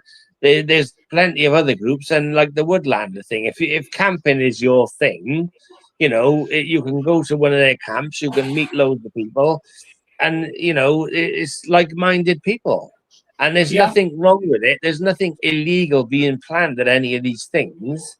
And you know, why shouldn't we have a community, like, you know? No, I agree with you, and I'll look into the Woodlander group if you have any links for them, and perhaps I'll make a video on it, or perhaps even ask them if I can go along to one of their campsites and Well, just report. I could ask the guy who runs it if he'd go on your show one day if you want, like, you know. Oh, that would be even better, Joe. That would be even better. Yeah. Um, Well, Mark Collett said he wants to do a show with you as well, like, you know. So okay. you know, Well, feel free to give Mark my number and give him my regards. And Yeah, I will do. ask him to WhatsApp me, and we can arrange a time. I look forward to speaking to Mark again. It's been a long time. Hey, any chance of dragging Roger away from you and getting him to come on an event with me? He used to be a cracking front man for the camera. I could do with his skills again. Well, I'll Did he tell you about Wembley? Wembley put the BNP I know about on the map. Wembley. Well, yeah, because I knew him when he did the video, like, you know, and that went viral. It was like 1 million views, wasn't it? Like, you know, it was. That was one of the Green Arrow sponsored events. Well, me and Roger do bridge drops all the time. We just haven't been doing anything for a while because we didn't want to do it for Reform anymore, you know. And really at the moment, it's pointless doing it for Restore because there's, you know, unless there's candidates in the area, there's pointless, isn't it? You know, I agree with you. When the time comes, Joe, and we do have candidates, and you're still doing banner drops on the bridges, let us know. And I'm damn sure I'll be able to raise the money to pay for some of the flags that you're going to need to do the job properly. Well, we normally meet up and have breakfast and stuff, and we just have a whip round, like, you know. So, you know, you wouldn't have to pay for them. We just all chuck 10s and 20s in and that, like, you know. And it's surprising how much you can get, like, you know. If we could help you, Joe, if we could help you, I know we would make the members on our channel, the Patriot channel. It would make them feel that they're contributing. If they could see banners going up and thinking, we help pay for those banners. We've done our little bit, even if we don't normally grift for stuff. We don't normally grift for stuff. Like, you know, we just have a whip. You wouldn't be grifting. This is keeping the frontline troops supplied with what they need to do their job. That's not grifting. I wouldn't even consider it grifting. No. Have you seen all the bridge drops we've done then? We've done millions of them, you know? I watched all of them, and I'm thinking, well, it gives... I wasn't aware that it was here. I did think at one point, I thought that face, but it was so long ago. And I thought, well done, boys. I should be with you. And that's what I don't understand. You know, why young men aren't seeing you on the bridge drops, thinking, I got to be there. I should be there. You want to see the amount of people who come up to us when we're on the bridges and say, "Oh, wicked boys," and all that, and we say, "Give us your number. You can come with us." And they never do. They give you the number, but they don't ever come out, like, you know, very rarely. And like, I always say this, right? I've been doing, like, street activism is my thing, right? I love it, right? Yeah. And even if it's just a few people standing on a roundabout with placards, right? Because a lot of people say it's pointless. It's not pointless because there's thousands and thousands of people in this country who, although they would never get off their ass and do it themselves because they just haven't got the bottle, they like to think there's people like us that are doing it. And you can, and like when George came out, I invited him to a bridge drop, the first one he went to. He came to that, and he was amazed at the response from the public, because they're beeping, they're waving, they're going yes and everything, and they love it. The people love it. And lefties say, oh, they do these bridge drops and everyone they just abuse them. No, they don't. We only get a handful of people abusing us, right? The majority of people love it. You know? Yeah. Well, I'd like to record that. I'd like to record it. Maybe not the faces, but if you have a look through, like, my you know, my YouTube and that, like, there's loads of bridge drops there, absolutely loads, like, you know, and you know, I know they all look the same, like, but you know, we've done loads, we have, and we've done them all over South Wales, all down the M4, up the A470, you know, and we never tell anyone where we're going. We just pop up and do them, like, you know. Yeah, well, I'm all for that. I mean, now I've got a camera, a gimbal, and a battery pack. I'm prepared to travel, and I've got a bag to put it all in. I bought. You're All I got sorted to do now. now is get the car. Well, I just got to get the car sorted, and that shouldn't take long. But I'm okay for Sunday because we're going in George's car. But I got to get it fixed before I go to Nottingham. Them boys like live near you anyway, so if they're going anywhere, they'll take you, like, you know. So yeah, I look forward to meeting them. Yeah, so They'll hopefully get it'll be sick to good, death like, of seeing me. They'll get sick to death of seeing me. Where do we at? Well, I can let you know. I'll let you know when the next PA like and remigration now one is, and then you can get on that one as well. Like, you know. I'll be there, my friend. I'll be there. I've just looked through. I think I've exhausted. You've told us about the Woodlanders. That's good. I've got to look into that. I can. There's millions of things, like, you know, but like we you know we'll have to just do it another time, like, you know, just think about some more stuff, because I could sit here talking about stuff all night, like, you know, but You'd be more than welcome to, my friend. I'm gonna go and like I worked and I come home and I haven't had nothing to eat yet, like, so, you know, in a minute I'll have to go and sort something out, like. Let's give it a couple of weeks, Joe, and pick a subject that you like to talk about, and we'll set up another show. There's loads of things. I just can't. Like I said, I started writing a little list of prompts and that, and I just thought, oh man, I'm going to be here all day writing this out, because there's just so much stuff. Like, and I, you know, there's so honestly, I can't even. I used to have a map on my wall with pins in it, and it was more pins than map. You know, of demos I've been to, because I've just been so many. And like sometimes I go to towns and I think, oh, I've been here before, you know, and like I can't remember. You know, a lot of the demos all just blend into one, like, you know what I mean? Well, what is it they say these days? I don't know why people do say, thank you for your service. Yeah, no, you know, seriously. I've enjoyed it, like, and I'm not finished yet, like, you know. And I said, like, I said I wouldn't be able to be the organizer for PA anymore, but I'm still going to go to PA events. If they do any demos, I'll still be going, like, you know. And anyone else advise. That's it, like, See, Restore Britain, they sent me an email. Actually, they sent emails to everyone, members around here, asking if I'd like to be a local organizer. Now, I know from experience that I'd make a damn good bloody organizer. But were I to do that, I wouldn't have the time to run our channel and go record events. So I keep waiting to start. I'm waiting to see if there's anyone with a bottle to take on the role of organizer. I will join them locally and advise, but I don't have time to run a branch. No, I'm not going to join Restore and go to any meetings, because I know what'll happen is they'll just do a friggin' hit piece on me, you know, and they'll try and attack Restore using me. So I will support them, but I'm not going to go to any of their meetings. Well, you know? I'm a member of Restore, right? But I was always in and out of the BNP and resigning because I didn't want my reputation to tarnish the BNP. And the same applies to Restore.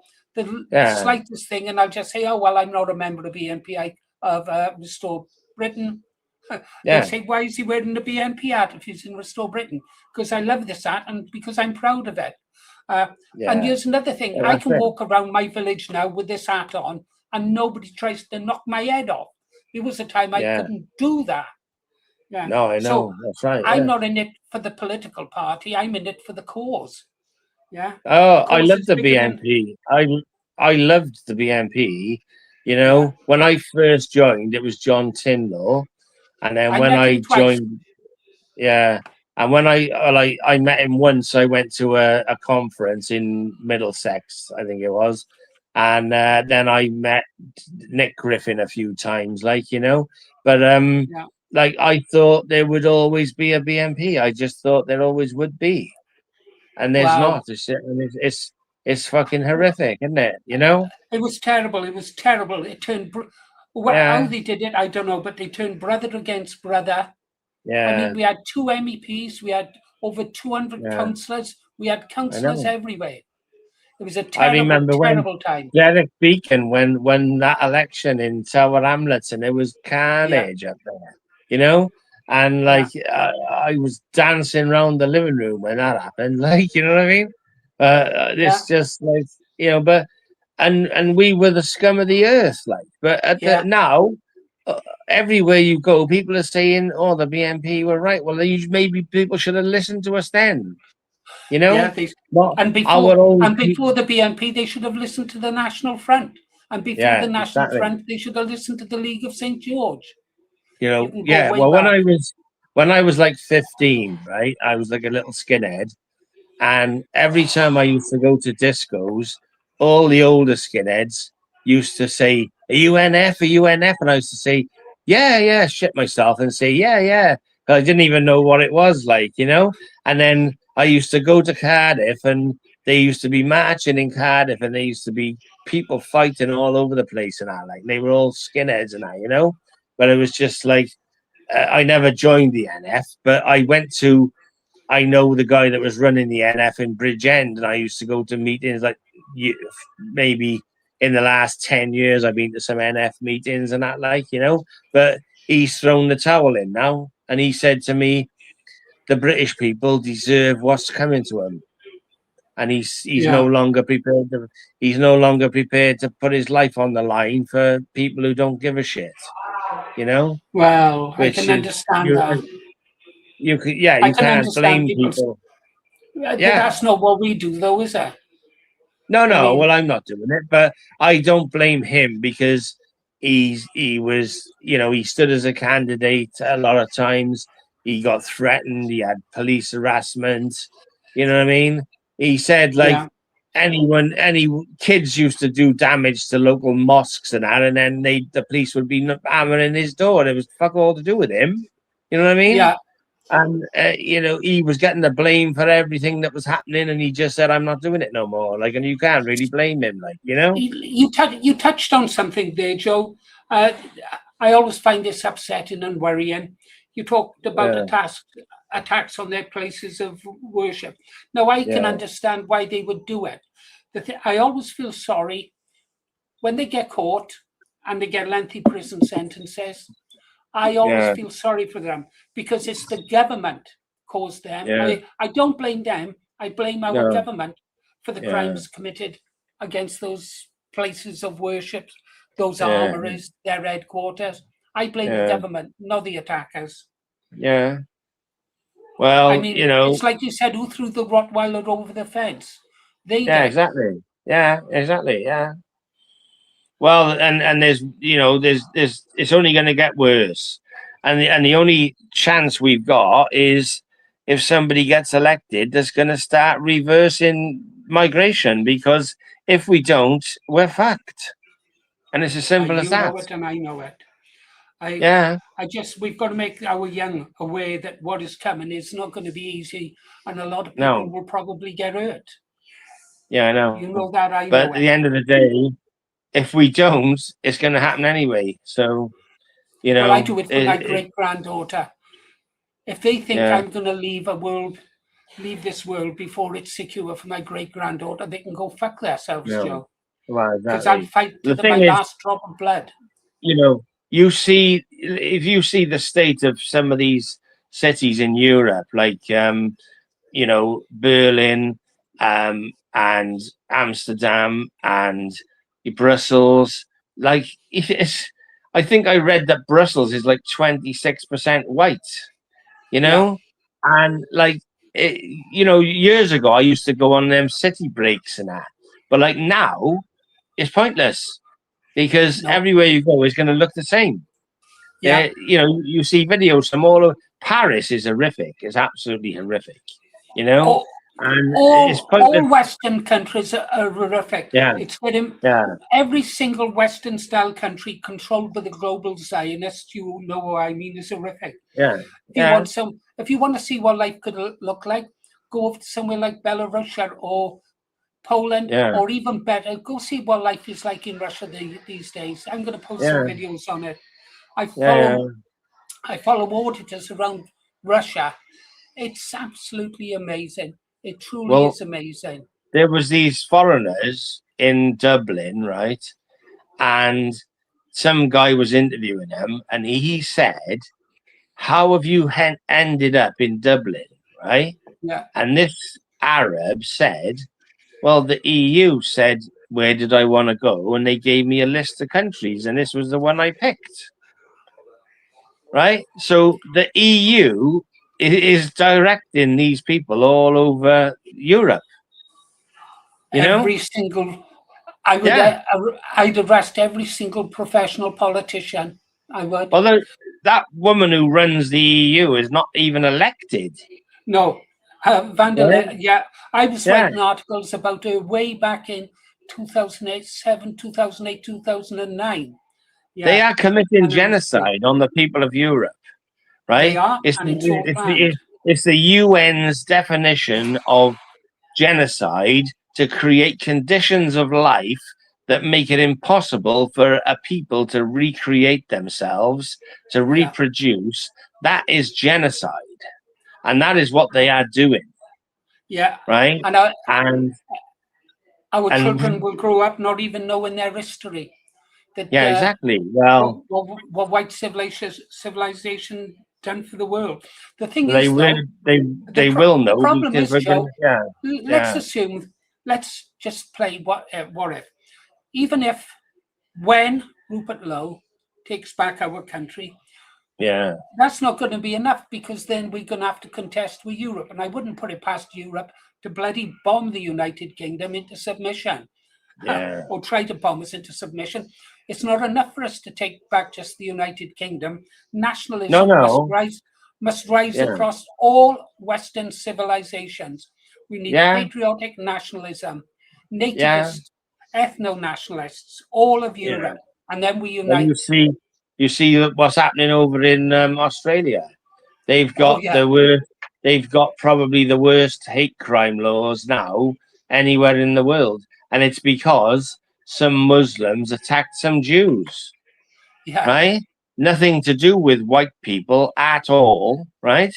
And yet it's white people getting the brunt of it, you know? And these countries wouldn't even exist if it wasn't for white people. They just wouldn't even be there. So we need to take it back. So I don't believe that we're finished. I believe that we're going to win in the end. But you know, maybe we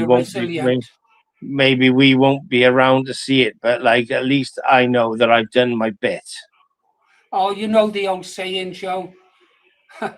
Old men plant trees knowing they'll never sit under the shade of the tree when it grows. That's what we're doing. We're planting a tree that we won't see grow. Hopefully my great-granddaughter will sit under that tree in the shade. Yeah. Exactly. You know, this is why we're doing it, like, you know, but shall we finish it off there then, and then we can do another one another time, like, you know? Yes, I'd like that very much. It would be nice. I think I won't close the stream down just now. I'm going to finish it off with a few tunes. I'm going to play some easy 50s music. Joe, it's been great having you on the show. I'm so glad that I got to speak to you at last. It's nice to well, cheers for having me, like, you know. Well, hopefully this will get some good. Hopefully this will get some good views, like, you know. I hope it gets good views, but even if we don't get great views, we've done something. We've built a link between us. You've built a link between George and myself, which enables me to get out and report more, and hopefully we'll get more people to join our cause. Come forward, perhaps join PA. Perhaps I should do a big video on just who PAR, because I'm in it for the cause, not just the party, you know. Yeah, well, it's you know, people want to join groups, like they can join them. If they don't want to join groups, they don't have to. Absolutely. You can still play your part, like, you know, and you can highlight some groups. Like there's a group that's doing that demo down in Southampton is White Vanguard, like, you know. I know a couple of them, and they're all right. Like, you know, some people saying, "Oh, yeah, don't go to that demo because they're far right and all that." Like, we're all fucking far right, you know. Like, there's no difference. Like anybody in this movement who says, I'm not going to this demo or that demo because they're far right and all that, then just step aside and let other people do it then, right? Because Yeah. you obviously haven't got a shred of bottle in your body. You know what I mean? Yeah. Yeah. Yeah. We're too far gone. We're too far gone now to worry about who we're seen associating with and who, Yeah. and what people call us, because I don't really care, No, neither do I. That's something great that Rupert Lowe gave us, isn't it? I don't care. Yeah, that's Yeah. Well, one of the best things. I've had some hoodies. Yeah, I like I've the had some BNP hoodies back in the day. They'd say, yeah, when the leftists would be screaming, one of us would shout out, "Don't bother us, mate. We're the BNP." Great. yeah, I don't exactly. care. Well, we were at a demo in Long Eaton, and Laura Towler said, do you think I'm racist? She said over the mic, well, I don't care. It's as simple as that. We just don't care. She said that word's got no power here, and that's it. Once that word's got no power, that's it. They've got no arguments. No, they think it's a magic word.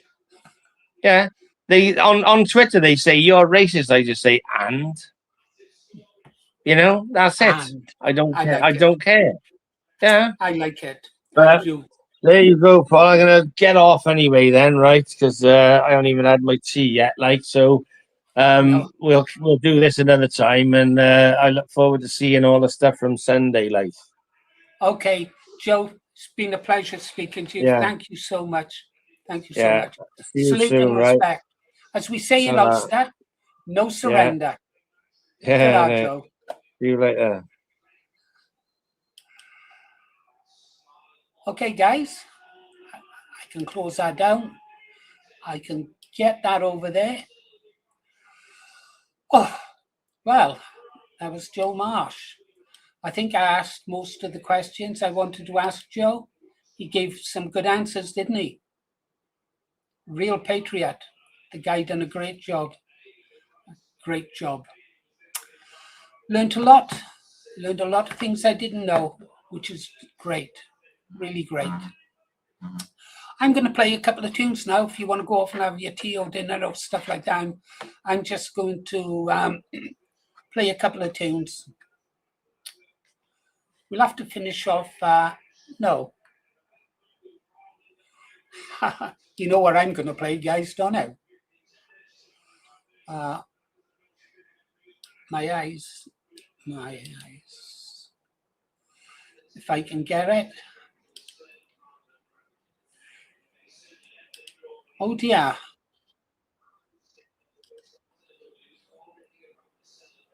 Oh wow. This is a new one. We'll have to have this. This is a new one from Kev K57. So let me get over there. Oh, come on, Jay. Right. We're over on Kev K57. That's the proper name for the channel, Original Music and Videos. He's produced some great stuff for us, really great stuff. Anyhow, let's play some of it. I don't know what this one is like.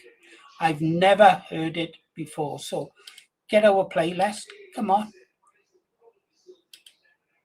There it is there. Green Arrow streaming playlist. He's even made a playlist for us. He does. Okay.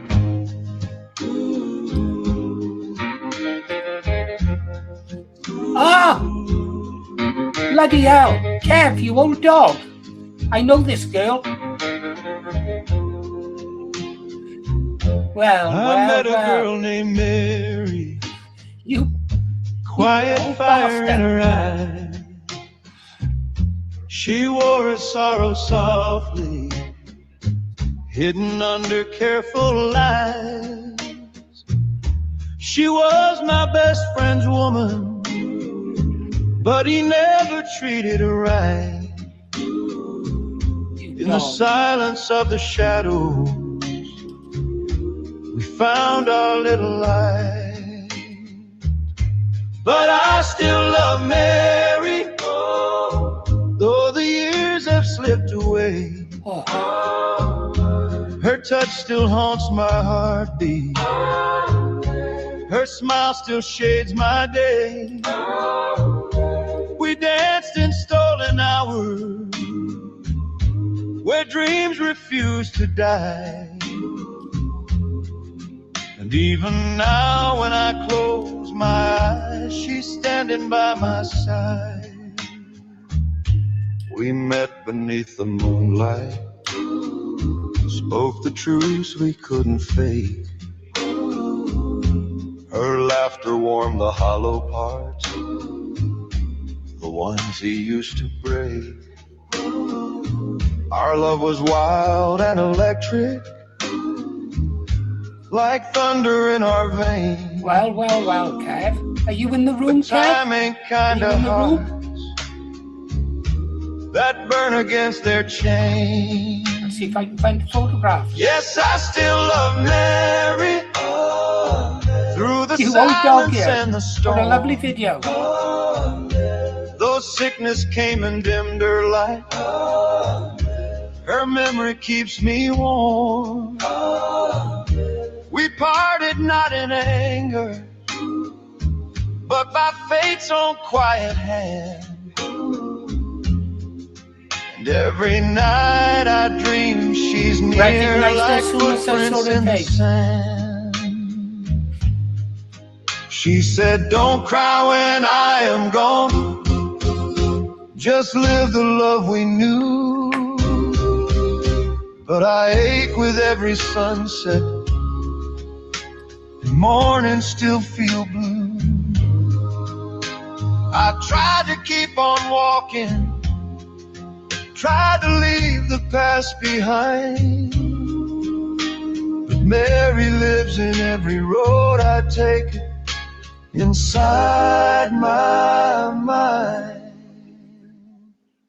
Still I love you, Mary, in the echoes of the night, in every song, in every breath. Your name still feels so right. Though life has moved without you, I've never moved alone. You were the truth inside the pain, the soul inside the song. I still love Mary. I still love Mary. I still love Mary.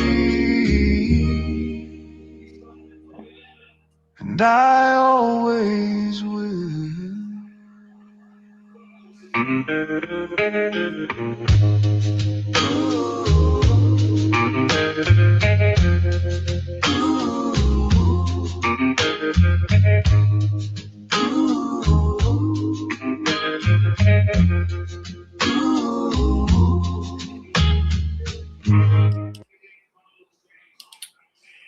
Well, 5 hearts. Thank you, Kirsty. I want to ask you, what prompted you to make that song, Kev?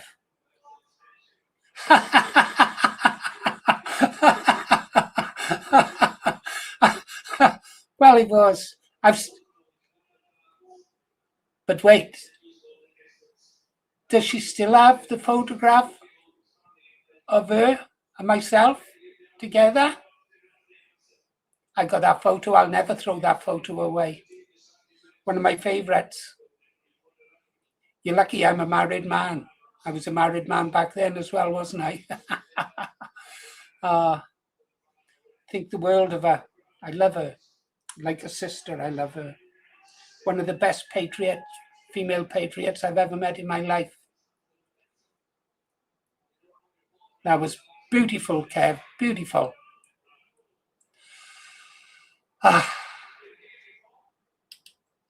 Yeah, that got me. You had me. You had me. You got me good there, mate. You got me good. I won one.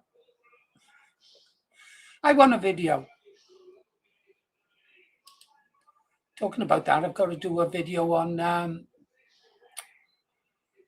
oh God, the Daily Bollocks. They got another good video out, haven't they? Yeah, that was a beautiful song. You know, I'm going to be playing that a lot. I'm not going to ask what went wrong, my friend. Life can go wrong. Let's see what else you got here then, Kev. Any more surprises? Any more surprises for me, Kev? Over London rain. Yes, GST. Hang heavy in the grey. A choir hums beneath the stones where old kings sleep and children pray. I don't believe in England anymore. Not the way I did before, when every street had names we knew and every field had something true. I see our children bow their heads. Oh no, Kev, no pressure, but no pressure at all. Anytime tomorrow is good. Take your time, my friend, and don't do it if you got better ones. Has anybody seen Smell lately? And the Smell. Lost their voice, the heart, the home, the village green. Feel like ghosts of what has been. We are told our grief is wrong, that silence is where we belong. But words chained down beneath the floor come back as thunder evermore. And if the crown of oak should fall, who will answer, who will call? When truth is weighed and judged as crime, who will stand in broken times? England rise beneath the storm, from the ash be newly born, not in hatred, not in fear, but in the heart still beating here. England, hear your people cry. Underneath this iron sky, we will not kneel, we will not fade. We are the vows our fathers made. The halls of power shift and scheme, selling fragments of a dream. Lines redrawn and promises thin, mandates riding on the wind. No one listened to the plea, no one asked what we could see. At every door and every lane still remembers England's name. We are not mobs, we are not blind, we are the ones they left behind. Mothers waiting, fathers worn, workers tired and children born. We ask for justice, law and light, for open speech and equal rights, for leaders bound to serve, not reign, for truth to walk the streets again. And if they mock the songs we sing, let the bells of morning ring, for nations do not die in night, while one brave heart still guards the light. England rise beneath the storm, from the ash be newly born, not in hatred, not in fear, but in the heart still beating here. England, hear your people cry. Underneath this iron sky, we will not kneel, we will not fade. We are the vows our fathers made. Bring back the courage, bring back the flame, bring back the honor of England's name. Not by the sword and not by the chain, but by the truth in the pouring rain. Let every valley, let every town lift up the banners they trampled down. Let every child know they are free to speak, to hope, to disagree. England rise beneath the storm, from the ash we newly born, through the sorrow, through the years, through the anger, through the tears. England, hear your people cry. Underneath this iron sky, we will not kneel, made. We are the vows our fathers made. I don't believe in England anymore, but I still hear her at the door, calling softly through the rain, believe in me. And build again.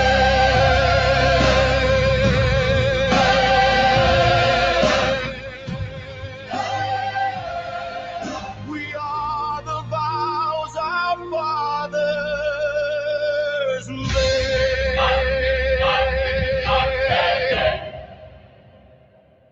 I don't believe in England anymore, but I still hear her at the door, calling softly through the rain, believe in me and build again.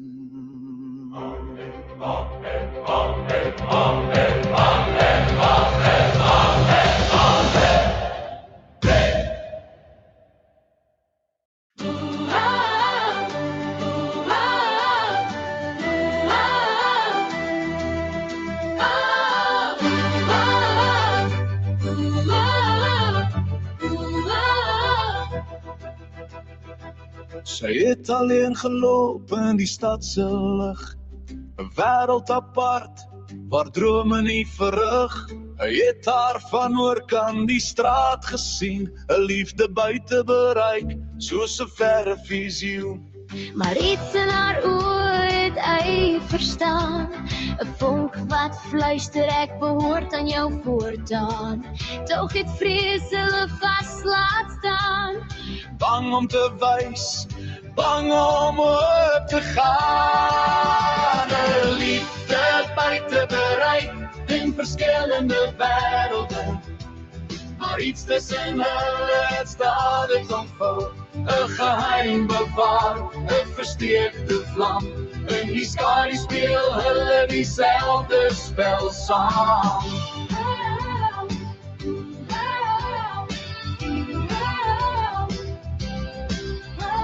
sy dwaal deur die skare in die nag se lig, haar hart vol pyn, maar dit wys nie op haar gesig. Hy volg stil weg, net 'n tree agteraan. Sy hart klop vinnig soos 'n lied wat wil ontstaan. Maar iets in haar oë het hy verstaan, 'n vonk wat fluister, ek behoort aan jou voortaan. Tog het vrees hulle vas laat staan, Bang om te wys, bang om op te gaan. 'n Liefde buite bereik in verskillende wêrelde, maar iets tussen hulle het stadig ontvou. 'n Geheim bewaar, 'n versteekte vlam. In die skadu speel hulle dieselfde spel saam. sy gee 'n tree vorentoe, 'n stil gebed. Hy reik uit na haar sonder enige vrees meer. En in daardie oomblik het hulle gevind, 'n Liefde wat lank reeds losgebind. 'n Liefde buite bereik in verskillende wêrelde, maar iets tussen hulle het stadig ontvou. 'n Geheim bewaar, 'n versteekte vlam. In die skadu speel hulle dieselfde spel saam.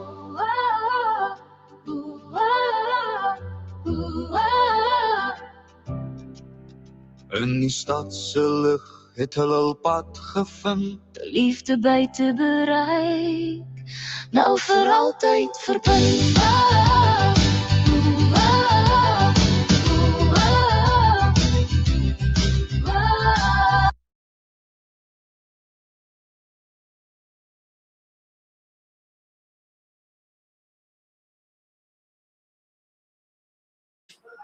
There, I'm back.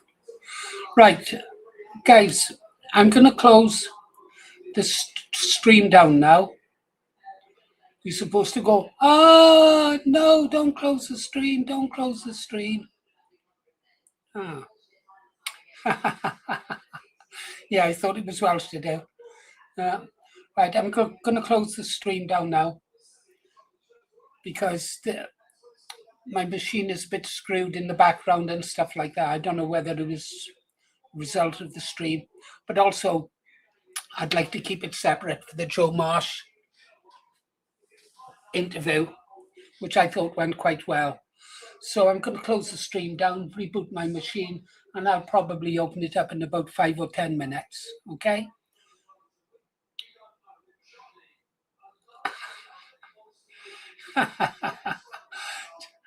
My pleasure, guys. Well, I found the interview really, really good. I really enjoyed it. 4 hours went really quick. Was it 4 hours? Yeah. Joe is one of those people it was easy to talk to. He could hold a conversation. We went to sort of hand over so we could bounce back and forward off each other. That's really good. That's why you should come up and practice on the mic. You'll improve your conversation skills, that's for sure. That's it. Kev, I know what I want. I want a tune like I Am the Morning DJ on radio WLON. Yeah. Playing songs that nobody ever listens to. All alone in a radio station. Yeah. Kev, can you do that? I Am the Morning DJ on radio WLON. That would be wonderful if you could do that. Thank you, Dan. Thank you, Dan. Yeah. Okay, guys, I'll be back literally as soon as it takes me to reboot the machine, okay? So for now, I'll end it. Kev, you've got a brilliant mind. You can do anything you set your mind to. Anything you set your mind to. Yeah. You'd do it for Mary, wouldn't you?